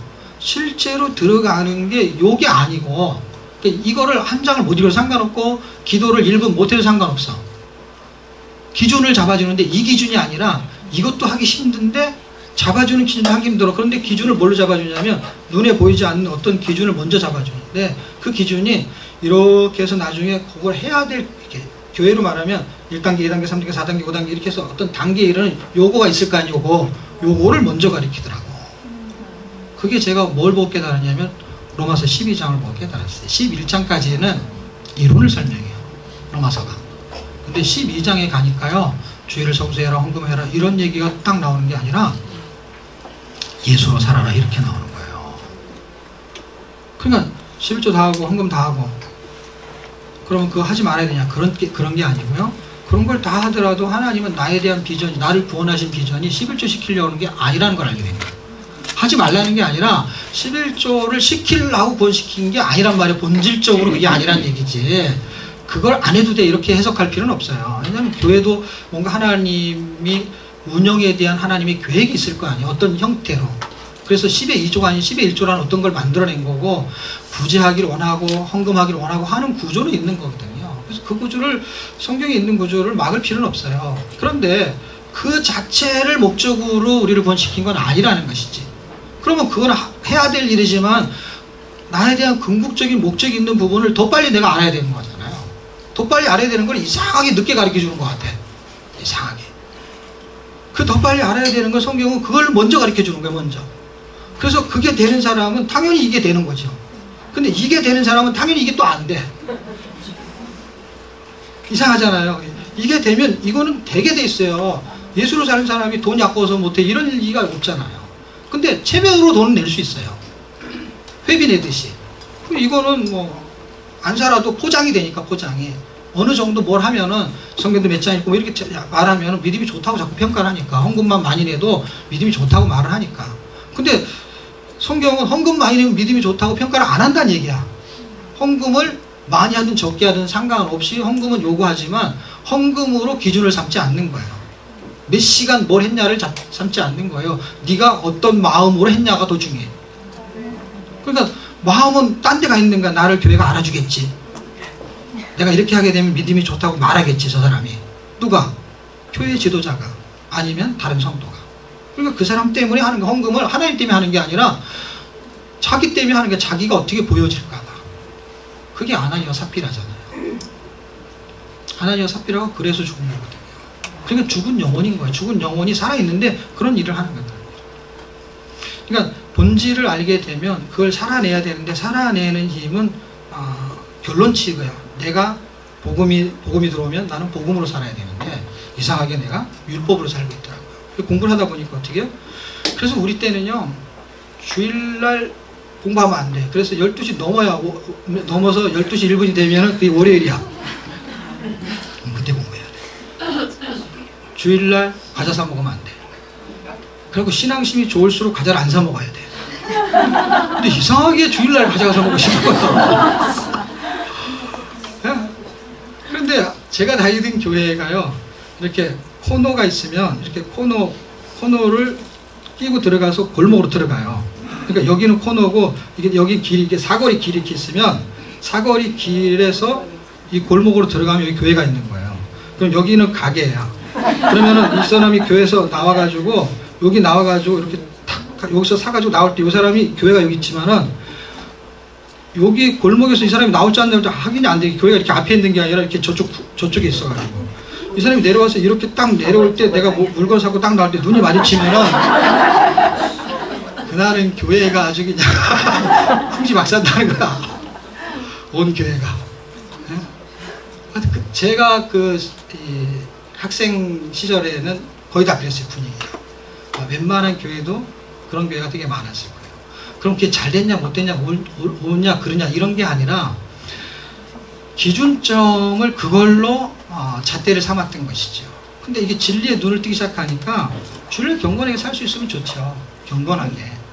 그러나 경건한 거에 대한 기준이 어디에 있냐면은 내가 예수로 살아내느냐에 있다는 걸 발견했어요. 내가 원수를 그래도 사랑할 마음을 가지고 사랑할 수 있는 넉넉한 마음이 내 안에 움직이느냐는 거예요. 이론과 기준을 잣대로 하면 당연히 원수를 사랑할 수 없어요. 왜냐하면 죽여도 시원치 않아요. 그게 원수잖아요. 원수라는 정의를 내리면 그런 거잖아요. 그런데 그놈을 내가 해코질만 안 하는 거, 그게 손양아 목사님의 셋째 딸이게 몇째 딸, 그분이 그랬다잖아요. 그때 중학생이었는데 자기 오빠가 다 죽었어요. 총에 맞아서. 그는 불이 잡혔어요. 잡혔는데 아버지가 탄원서를 써요. 탄원서를 써가지고 걔 손에 들려갖고 계보 갖다 주라는 거야. 그래서 걔가 중학생이었어요. 지금 아마 나이가 많은 권사님이 되셨을 거예요. 그런데 이분이 중학생 때 그런 거 자기가 생각해도 이상한 거야. 아버지가 이상한 거야. 그래서 그냥 원수를 미워하지만 않아도 되지 않냐는 거야. 그냥 법대로 해결하게 냅두라고. 법대로 잘못한 거 그거를 용서해 달라는 것까지 왜 해야 되냐는 거예요. 그만큼 말하는 것도 믿음이 되게 좋은 거예요. 그냥 잘못한 대로 그냥 더 뭐 가중처벌 이런 거 안 하고. 그런데 그걸 왜 용서해달라고 쓰냐는 거예요. 그냥 아버지가 이야기를 하니까 들고 간 거예요. 그러니까 우리가 생각할 때 용서한다는 게 이게 말이 쉽지 상황이 닥치면 용서가 안 되거든요. 근데 용서하라는 게 복음이라는 거야. 제 말은 너는 그렇게 사냐 못 사냐 그 얘기를 하는 게 아니라 그렇게 살라는 게 주님이. 그럼 그렇게 사는 데에 초점을 두는 게 목표여야 된다는 게 제 말이에요. 그렇게 사는 게 성도의 생활이어야 되는 것이라는 거예요. 지금 성경은 거기다가 초점을 맞추고 움직이는 거예요. 모든 프로그램이. 그렇게 사는 쪽에다가. 그런 사는 은혜를 하나님이 끼치겠다는 거예요. 어떻게 해요? 그 은혜가 얼마나 큰지를 자꾸 설명할 때 나의 치부를 드러내는 거죠. 네의 연약한 부분을 위해서 내가 희생을 했다는 거죠. 얼마큼 그것이 큰 것인지를 발견하는 게 복음이거든요. 구원의 가치가 얼마나 크냐에 따라서 구원의 삶을 살아낼 수 있는데, 그것이 크면 클수록 어마어마하게 좋은 소식이고 아름다운 소식이고 기쁜 소식이에요. 충분한 복음입니다. 거기다가 전도지에다가 사탕을 하나 붙이지 않아도 충분해요. 전도지에다가 영화 티켓을 껴서 주지 않아도 충분한 복음이에요. 그런데 영화 티켓만 갖고 전도지 버리잖아. 충분하지 않는 거예요. 뭐 마스크팩을 전도지에 붙여서 주지 않아도 된다는 거예요. 저는 그런 것만 연구해요. 어떻게 하면 돈이 안 되는가. 가능하다고 보는 거예요. 저는. 왜냐하면 나한테 복음이 없기 때문에 마스크팩을 붙이는 거야. 나한테 없는 거예요. 전도지에 있는 것이 나한테 있는 거로, 나를 보면서 전도지를 보는 거야, 사람들은요. 그러니까 그게 전도지든 주보든 상관없이 내가 전달하는 거예요. 전달자잖아요, 우리가.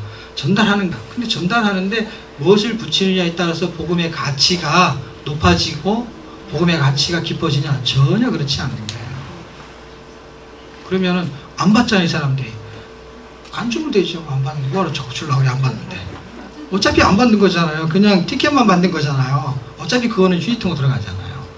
그러면은 전달자로 사는 것이 지금은 복음인 것이고, 지금은 내가 그리스도의 편지로 사는 거예요. 편지로. 나를 보면은 그리스도를 그냥 읽어낼 수 있는 게 읽어낼 수 있는.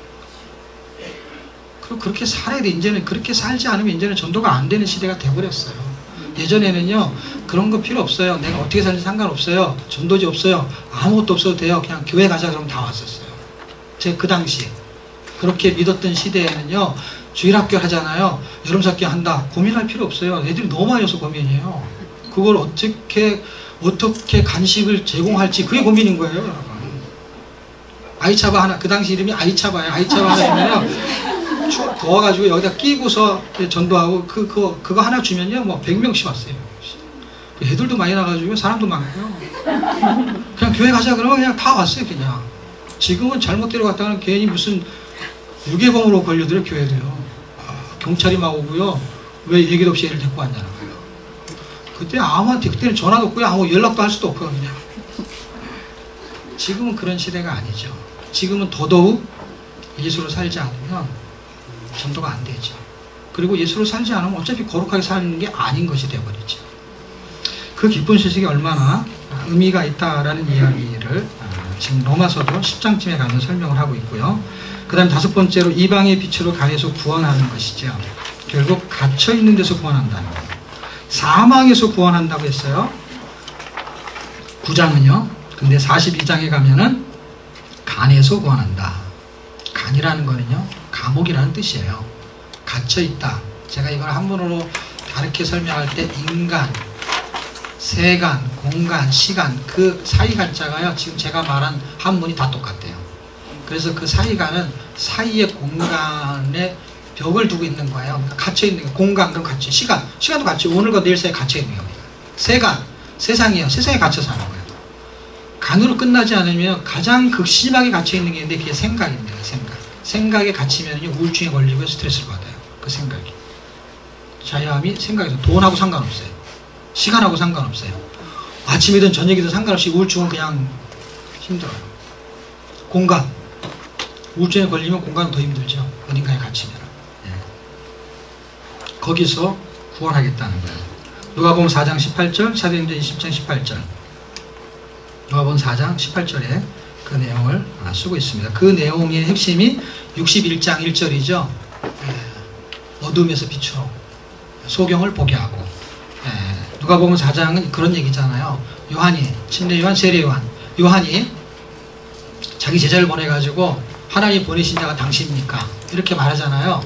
그럴 때 당신이 메시아입니까? 이렇게 물어보는 거거든요. 이게 물어보면은 그래 내가 메시아다 이렇게 말하면 되잖아요. 근데 메시아가 뭐하고 이꼬로 돼야 되냐면은 아름다운 소식을 전하는 그 소식이 갇혀있는 사람을 구원하는 거예요. 어두운 데서 보게 하는 거예요. 그게 어디에 들어있냐면 42장은 그런 일을 할 거를 말하는 거고, 그런 일이 좀 더 이렇게 잘 설명이 된 게 61장 1절이에요. 그 61장 1절을 설명해 줬어요. 누가복음에서. 그러니까 요한이 그 말뜻을 알아먹었어요. 그러니까 지금 42장과 61장에 나오는 이야기는 예수님이 메시아라는 걸 설명한 거예요. 그리고 예수님은 그런 사역을 하신다는 것이죠. 그렇고 그런 사역을 하려면 예수님이 아까 같이 못에 박혀야 되잖아요. 그렇죠? 꽝꽝꽝. 그러니까 53장에 가면 그리스도의 고난이 등장하죠. 지금 이사야는 이렇게 그리스도의 일대기가 쭉 전개되고 있습니다. 사도행전 8장에 가게 되면 빌립 집사 이야기가 나옵니다. 그 에디오피아의 여왕의 간다게 여왕의 국고를 담당한 내시가 명절이 돼가지고 예루살렘에 들렸다가 이제는 자기 나라로 돌아가는 길에 광야를 지나가고 있을 때예요. 그때 하나님이 빌립을 글로 보냈죠. 근데 그 내시가 뭘 보고 있냐면 성경을 읽고 있었는데 이사야서 53장을 읽고 있었어요. 읽고 있었는데 이사야서 읽는데 이 주어를 이해하지 못한 거예요. 그래서 지금 이렇게 고난받는 거는 읽으면 알 수 있어요. 뭐 고난을 받아 누가. 그런데 이게 누가 고난을 받냐는 거 물어본 거예요. 이게 이사야 본인이 고난을 받냐 아니면 타인이 고난을 받는 거냐. 타인 누군지 몰라. 그러니까 이사야가 받는 건지 아니면 타인 누군지 모르지만 누가 다른 사람이 받는 건지 그게 궁금한 거예요. 그 질문을 했을 때 빌립이 대답을 해주죠. 그렇죠? 대답을 해주면서 예수의 복음을 전했다. 이 말이 결국 무슨 얘기예요? 그 고난은 누가 받는다는 거예요? 예수님이 받는다는 설명을 해주게 되죠. 네, 그게 이사야에서 좀 전개되고 있잖아요. 지금 7장부터 쭉 전개되는 그 스토리가 지금 스토리를 가지고 있단 말이에요. 스토리를. 구속사의 스토리를. 그리고 64장 1절과 66장 15절에 보면은 그리스도의 강림을 쓰고 있습니다. 그리스도가 다시 오신다는 게 이제는요. 완전한 복음이에요. 예수님이 출생하시고 고난을 당하시고 죽으시고 부활하시고 승천하시고 다시 오실 건데 예를 들면 승천이라든지 부활 내용은 없어요. 근데 강림은 그 내용을 포함하게 되죠. 결국에는. 그냥 죽었다 살아났고 다시 가야 오는 거니까. 그러니까 강림이 나오는 건 그 두 가지를 연결하고 있다는 걸 보여주게 되는 것이죠. 그러면 64장과 66장에 그리스도의 강림을 설명해요. 그분이 다시 오신다는 거예요. 마가복음 13장 26절, 요한계시록 22장 7절, 내가 속히 오리라. 그분이 오신다고 했습니다. 자, 이사야서는 아직 오시지 않았어요. 탄생. 근데 그분이 탄생할 걸 말한 거예요. 그리고 아직 죽지 않았어요. 죽으실 걸 말해요. 고난 당할 걸 말해요. 그분이 아직도 오시지 않았는데, 재림하지 않았는데 그분이 다시 오실 거를 이사야서가 말해놨어요. 복음을 완전하게 설명했어요. 신약 끝까지 가도 결국 다시 오실 거예요. 근데 이사야서 그게 다 써있단 말이에요. 그만큼 복음의 핵을 알리고 있습니다. 다시 오시면 어떤 일이 벌어지느냐? 새하늘과 새 땅, 새로운 세상이 된다는 거예요. 그래서 창조의 비밀은 새로운 창조에 있잖아요. 창조의 비밀은 새로운 피조물에 있잖아요. 새로운 피조물의 목적은 새하늘과 새 땅에 있는 거거든요. 65장 17절, 66장 21절 두 번에 걸쳐서 새하늘과 새 땅을 바라보게 하고 요한계시록 21장 1절에 새하늘과 새 땅이 등장하게 됩니다. 결국 이사야서의 전체적인 구조는 그리스도의 구속사를 초점으로 전개되고 있는 것을 살펴볼 수가 있습니다. 자, 이사야서는 이 정도로 설명을 하고요. 한 10분 정도 제가 잠언 전도, 그 다음에 아가서 정도만 지금 본문 설명을 좀 하고 마칠게요. 책을 보십시오. 자, 책을 보시게 되면 250쪽 이사야서는 여러분이 책으로 보세요. 제가 전체적인 설명을 그게 아마 한 4일치 가까이 될 거예요.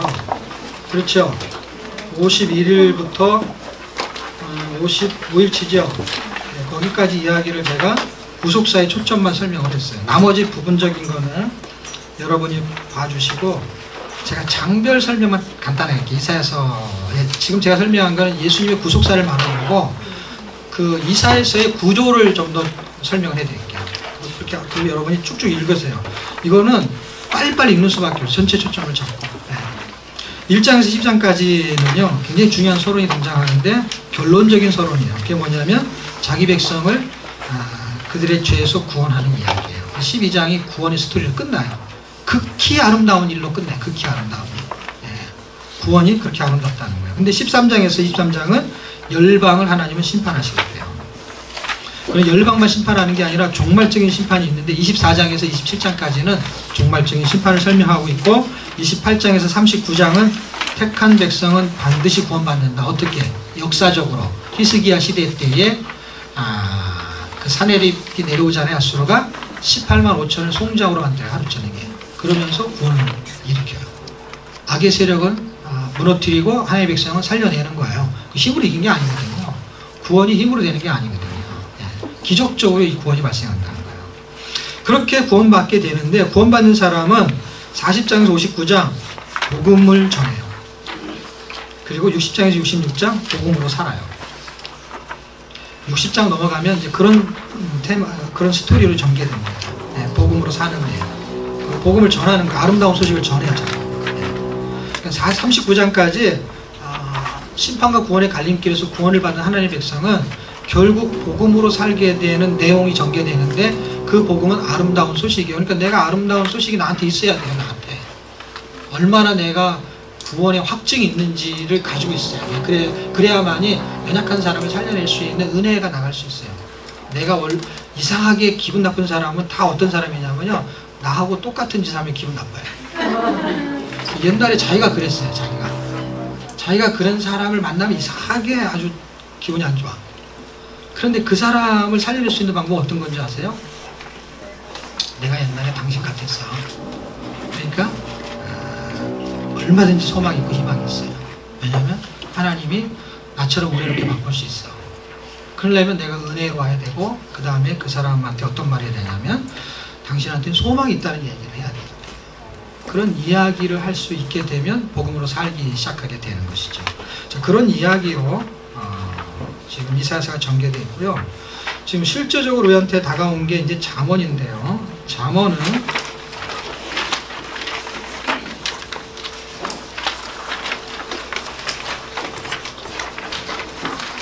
잠언이 말하려고 하는 내용은 음녀하고 연결시키는 내용이에요.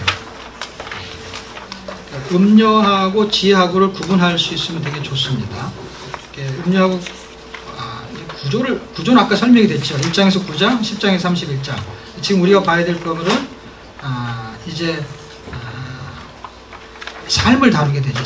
삶을 다루는데 음녀의 유혹이 있어요.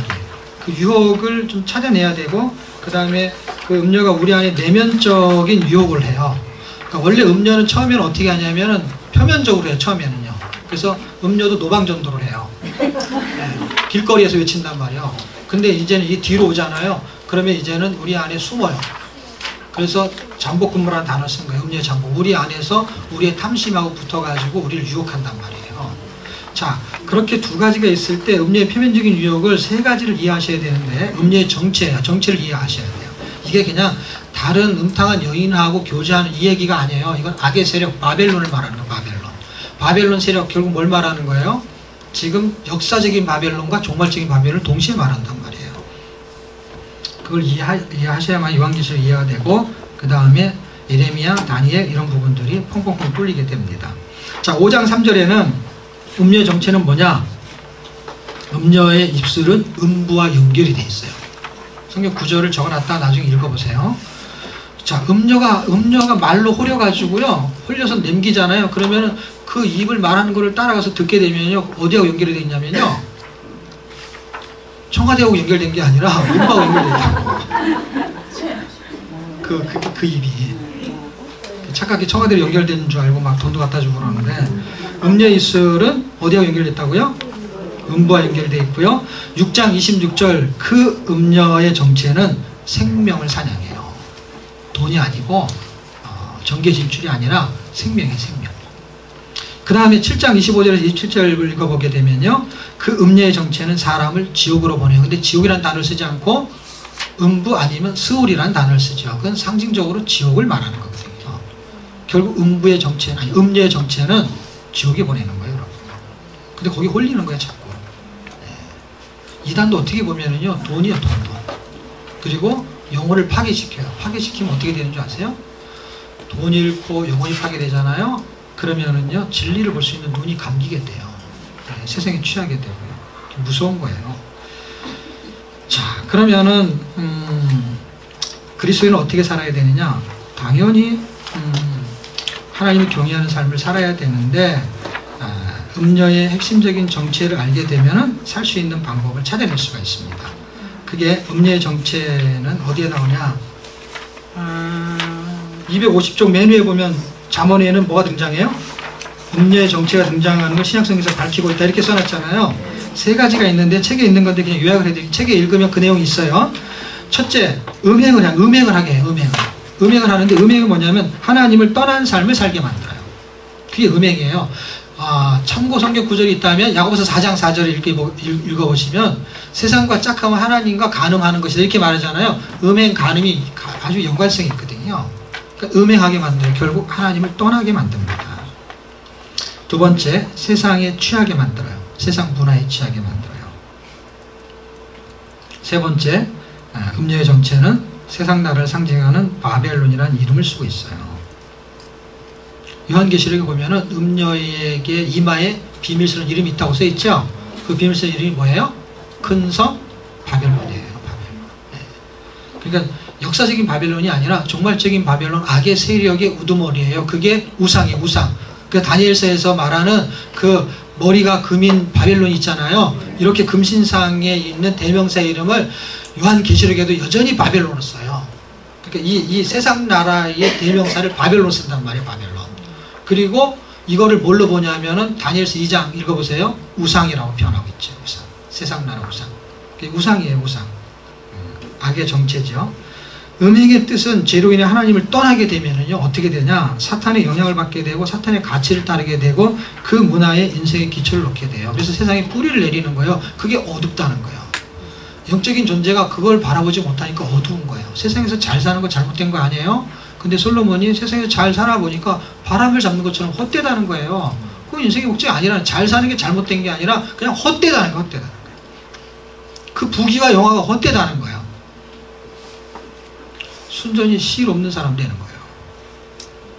무슨 말인지 잘 모르죠? 예. 음녀가 하는 일이 뭐냐? 23장이에요. 음녀가 하는 일은 계시록 14장 8절에 보면은 진노의 포도주를 먹인다라고 해요. 그러니까 계시록에 음녀라는 단어가 나와요. 큰 성 바벨론이 나와요. 이 잠언에서 나오는 음녀하고 이름이 같아요. 같다고 내용이 똑같다고 보면 안 돼요. 그래서 같이 읽으셔야 돼요. 그러면 뭐가 같은 거냐? 하는 짓이 같으면 진짜 같은 거예요. 근데 큰 성 바벨론이 하는 짓이나 음녀가 하는 짓이 똑같아요. 그래서 계시록에서 그들이 뭐 하냐면은 진노의 포도주를 먹이는 짓을 해요. 하나님이 진노의 포도주를 먹는 사람을 진노하시거든요. 근데 그런 일을 시키는 일이 바벨론이에요. 그런데 잠언을 읽어보면 음녀가 뭐 하냐? 진노의 포도주를 먹이는 일을 해요. 단어가 약간 틀려요. 그래서 포도주가 나옵니다. 네, 세상에 취하게 만들죠. 자, 그게 23장이에요. 근데 24장, 그럼 성도들은 어떻게 해야 되느냐? 사탄의 전략이에요. 세상에 취하게 만들어가지고 핸드폰에 취하게 만들고 세상 문화, 이런 이기에 빠져가지고 하나님을 자꾸 등지게 만들어요. TV 보라고 성경 못 읽어요. 그러니까 뭐 TV 보면 잘못되냐, 그 얘기가 아니라 세상을 등지게 하는 프로그램을 자꾸 개발한단 말이에요, 사탄은. 그런데 우리의 전략은 뭐냐는 거예요. 전략이 내 전략이 아닌 성경의 전략이 정확한 전략인데 24장에는 그 전략을 설명해요. 그 전략은 그리스도인은 꿀과 송이 꿀을 먹어야 된다는 거예요. 24장 13절. 23장에서는 그들은 세상에 취하는 술을 먹여서 세상에 취하게 만든다는 거예요. 그러니까 우리는 세상에 취하지 말고 말씀에 취해야 된다는 거예요. 근데 말씀에 취하도록 읽지 않는 거예요. 그냥 멀쩡하잖아요, 읽어도. 술은 취할 때까지 마셔요. 오늘 한번 취해보자 이래요. 성경을 오늘 한번 내가 취할 때까지 읽어봐야지. 이런 사람은 오늘 못 봤어요. 오늘 어디까지 읽으려고 그래요? 얼마까지 우리 성경 통독하면은요, 그냥 우리는 한 권씩 읽거든요. 애들이 막 비비고 어렸을 때요. 뭐 언제까지 성경 읽으려고 그러냐고. 비비꼴 때까지. 술은 막 돈을 내가면서 취할 때까지 마시잖아요. 그런데 뭐 성경은 돈 들어간 것도 아깝지요. 읽는 것도 아깝고 시간도 아깝지요. 그 사람들은 취하면 그 다음날 일도 못해요. 그러니까 그 시간 다 망치는데도 그냥 포지게 먹는 거예요. 그러면은 그들의 전략이거든요. 세상에 취하는 게. 꼭 그렇게 방탕하지 않아도 하나님을 등지는 아주 뻣뻣하게 잘 살아요. 아까 말한 대로 잠들어 있는 게 꼭 잘못된 것만이 아니라 뭔가를 열심히 하는데 잘못된 게 있어요. 그것처럼 건전하게 사는데도 하나님을 등져요. 세상에 취했기 때문에. 일을 열심히 해요. 직장에 대기업에 가고 일만 열심히 해요. 일 열심히 해서 건장한 청년이에요. 근데 하나님을 몰라요. 세상에 취해 사는 거예요. 일을 하느라고. 일을 한 게 뭐가 잘못돼요. 공부 많이 하는 게 뭐가 잘못된 거예요. 근데 그것이 자기한테는, 자기에게 그것이 취미이고 그것이 특기고 그것이 다 자기한테는 거기에 몰인하는 거죠. 우리가 그것을 견제할 수 있는 것은 24장 그리스도인은 말씀에 취해야 된다는 것입니다. 네, 자문을 더 해주고 싶은데 해주세요. 자문도 해야지, 점수도 해야지, 나가서도 해야지. 네, 자문이 되게 재밌는 책이에요. 그래서 자문을 나중에 한번 할게요. 나중에 언제 원데이 같은 거 할 때. 자문은 이렇게 이런 걸로 하지 말고 성경 가지고 그냥 그대로 하면은요, 복음 온통 예수덩어리예요. 지혜라는 단어 너무 놀라워요. 거기에는요, 생명나무라는 단어가 4번 나오는데요, 첫 번째 3장에 나오는 3장 18절에 나오는 거는 생명나무의 정의를 내려놓고 세계는 생명으로 사는 방법을 설명해요. 놀랍죠. 근데 이 생명나무는요, 요한계시록에 나오고 창세기에 나오고는 아무데도 안 나와요. 근데 이 책에만 이렇게 4번씩이나 나와요. 그리고 지혜를 얻으면 생명을 얻는 거란 말이에요. 어마어마한 복음이 올라와요. 잠언은 세상에 잘 사는 지혜가 아니에요. 뭐 개미에서 배우라, 그게 무슨 뜻인지도 다 설명할 수 있어요. 그게 그런 뜻이 아니에요. 부지런해라 이런 뜻이 아니에요. 그러니까 예를 들면 그런 부지런함이 아니에요. 이거는 어떤 지혜냐면 세상에서 머리 좋아지는 지혜가 아니라 생명을 얻는 지혜를 설명하는 거예요.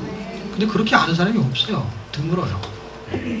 그런 내용들을 여러분이 좀 혹시라도 제 책에서 인사이트를 얻고 읽으면은 똑같이 발견할 수 있어요. 하나님이 저한테 특별한 머리를 준 게 아니에요. 성경에 설명되어 있는 것이 어느 날 보이기 시작하는 거예요.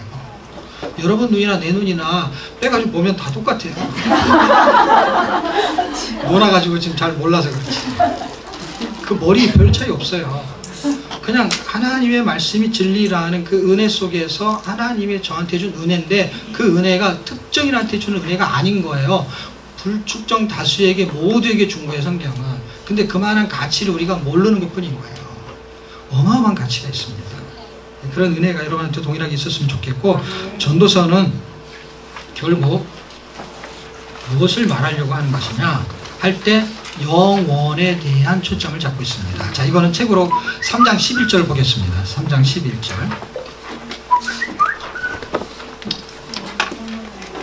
3장 11절. 하나님은 아까 제가 말했듯이 돈도 벌고 지식도 있고 한 게 잘못된 게 아니지만 그게 목적이 아니라고 말한 거예요. 왜냐하면 인생의 목적은요, 채울 수가 없어요. 그걸로. 솔로몬이 못 채운 거예요. 아무리 채우려고 해도 안 채워진 거예요. 왜냐하면 돈이 더 있어가지고 채워지는 게 아니에요. 왜냐하면 사람에게 뭔가를 사모하게 만든 게 있는데 그게 돈인 것 같은데 돈이 아닌 거예요. 그게 지식인 것 같은데 지식이 아닌 거예요. 왜냐하면 하나님이 그렇게 만들어놨어요. 그래서 천하보다 사람이 귀하기 때문에 천하를 다 줘도 허전한 거예요. 사람이 있어도. 없으니까 없어서 모르는 거지. 우리가 있으면 솔로몬처럼 말했을 거란 말이에요. 부자가 실제 고백한 게 있어요. 처음에 100억을 버니까 너무 좋더라는 거예요. 그래서 그 다음에 200억 이렇게 수입이 너무너무 기분이 좋더라는 거예요. 그래서 이게 단위가 커가지고요, 1000억으로 올라갔대요. 1000억으로 올라가가지고 이제 1년 매출이 1000억이 된 거예요. 처음에는 막 100억, 200억 이때 막 기분이 너무너무 좋았는데 막 1000억 단위로 올라가잖아요. 그 다음에 2000억으로 올라가도요, 하나도 기분이 안 좋대요. 어느 단계가 넘었으니까 거기다 숫자만 바뀌면 숫자만. 그렇다고 해가지고 똥을 쌀 때 금으로 싸는 것도 아니고 금 색깔은 나오긴 하지만 뭐 똑같은 게 먹는다고 해가지고 아무리 비싸 봐야 더 이상 더 비싼 거 뭐 어떻게 먹을 게 없어요. 그냥 삼시세끼 똑같이 먹는 거. 누가 그러더라고요. 너무 좋은 음식만 먹으면 어느 날 보리밥이 먹고 싶다 하더라고. 그런 것처럼 뭐 한 끼 먹어봐야 뭐 몇만 원, 몇천 원, 얼마 되겠어요. 보리밥 뭐 얼마나 되겠어요. 돈이 너무너무 많기 때문에 이게 만족이 없는 게 되래. 이게 자기 존재 가치를 누가 알아줘요. 내가 막 2천억씩 있는데 2천억 있으면 어떻다는 거예요. 2천억이 아니라 2천억을 10개를 갖고 있는 기업을 다스리는 대통령이 돼도 뭐 누가 알아주냐고. 아무도 안 알아주는데. 너는 대통령이고 나는 소통령이고 나도 뭐 다 내 집안에서 나도 왕이고 내 회사에서는 내가 왕이고. 그냥 지금 전도서에서 해주는 거에 그 핵심이 저는 3장 11절에 있다고 보거든요. 결과치는 하나님을 경외하는 거예요. 근데 하나님을 경외하는 걸 깨달으려면 내 존재를 알아야 되는데 하나님 우리에다가 뭘 주셨냐면 영원을 사모하는 걸 주셨다는 거예요. 영원, 한번 해주세요. 영원. 이게 영원. 영원.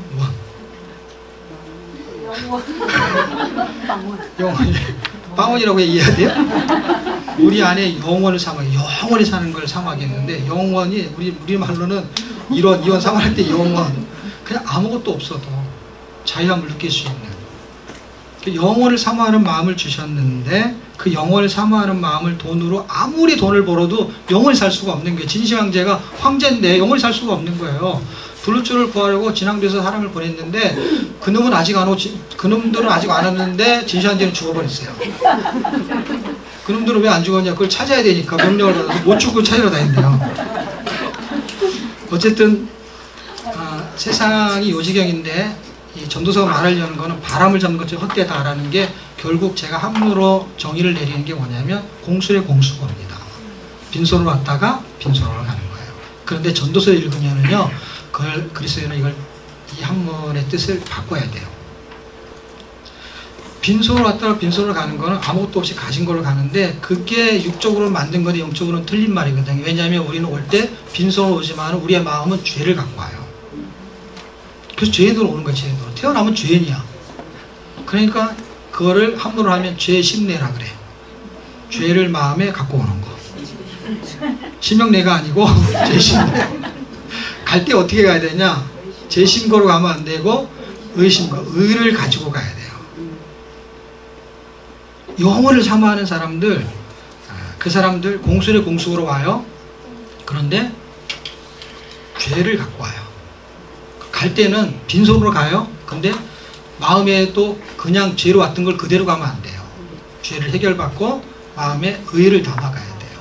이걸 함부로 만들어 보니까 의심내, 죄심내, 의심내. 좀 의심이 되죠. 의미심장하죠. 네. 죄인으로 와서 의인으로 가는 거. 전도서는 그 진리를 아셔야 됩니다. 그러면은 우리는 의를 가져가는 존재가 되었어요. 그럼 어차피 빈손으로 갈 거예요. 그럼 자유함이 생겼죠. 그럼 우리는 어떻게 살아야 되냐? 빈손으로 가기 전에 갖고 있는 재산이 있으면 하나님을 경외하는데, 지식이 있으면 하나님을 경외하는데, 시간이 있으면 하나님을 경외하는데, 그리고 우리의 마음은 그럼 뭘로 채워요? 우리는 영혼을 사모하는 그리스도로 채웠잖아요. 그리스도가 아니면 채울 수 없는 것을 사모하게 만들었던 거예요. 네. 하나님이 아니면 절대로 채워지지 않습니다. 자, 그게 전도서고요. 그 다음에 아가서만 하고 마칠게요. 아가서는 일단 서론적으로 조금씩 다 설명했으니까 일단 결론적인 것만 하고 마칠 텐데요. 결국 사랑을 완성할 때 고백이 어떻게 변천하는지를 아가서에서 술람미가 한 고백으로 설명을 할게요. 성경 구절 3개를 적어보세요. 아가서 2장 16절. 제가 읽어드릴게요. 나중에 찾아서 읽어보세요. 나의 사랑하는 자가 내게 속하였고 나는 그에게 속했다. 자기 중심적인 고백이에요. 구원이 발생할 때 이렇게 돼요. 그리스도의 임마누엘. 예수님이 대 안에 들어오시죠. 네, 그게 구원이죠. 임마누엘. 그래서 그걸 고백했어요. 그런데 그가 좀 더 성숙하니까 고백이 바뀌어요. 그리스도 중심적인 고백으로 바뀌어요. 6장 3절. 그리스도 안으로 들어가요. 처음에는 그리스도가 내 안에 들어와요. 구원이 어차피 그렇게 되는 거니까. 그리고 성경은 계속해서 그리스도 안에서 자꾸 말해요. 그리스도 안에서 할 때 그리스도가 나한테 들어온 상태에서 내가 안으로 들어가는 거예요. 구원이 발생한 사람이 그 다음에 그리스도 안으로 가는 거죠. 그게 6장 3절 나는 나의 사랑하는 자에게 속하였고 들어갔다는 거예요. 나의 사랑하는 자는 내게 속하였다. 연합의 관계죠. 근데 이게 위치를 바꿔놨어요. 보세요. 지금 옛날에 사형리나 어떤 그 그림 전도 책자 같은 거 보면은 마음속에 의자를 이렇게 그려놓고 예수님이 들어왔어요. 근데 자기는 계속 의자에 앉아있어. 그게 첫 번째 고백이에요. 구원이 발생한 거예요. 근데 여전히 자기가 중심적이야, 자기 중심적. 그런데 중심이 바뀌는 게 두 번째 고백이에요. 그가 의자에 앉고 내가 밑에 앉는 거예요. 그래서 내가 그 안에 들어간 느낌으로 설명하는 거예요. 근데 세 번째 고백으로 연결되게 되면은 그게 7장 10절인데 지금 패턴이 똑같죠. 지금 제가 성경구절 이 세 구절이 다 속했다 이 얘기를 하는 건데 주어만 살짝 바꿔가지고 하는 거예요. 예수로 사는 고백을 하게 됩니다. 이때는 이제 깊어지는 것이죠. 아가서의 사랑의 완성이 결국 이렇게 깊어지는 걸로 간다는 것이죠. 나는 내 사랑하는 자에게 속하였구나. 나는 그가 나를 사모하는구나 하면서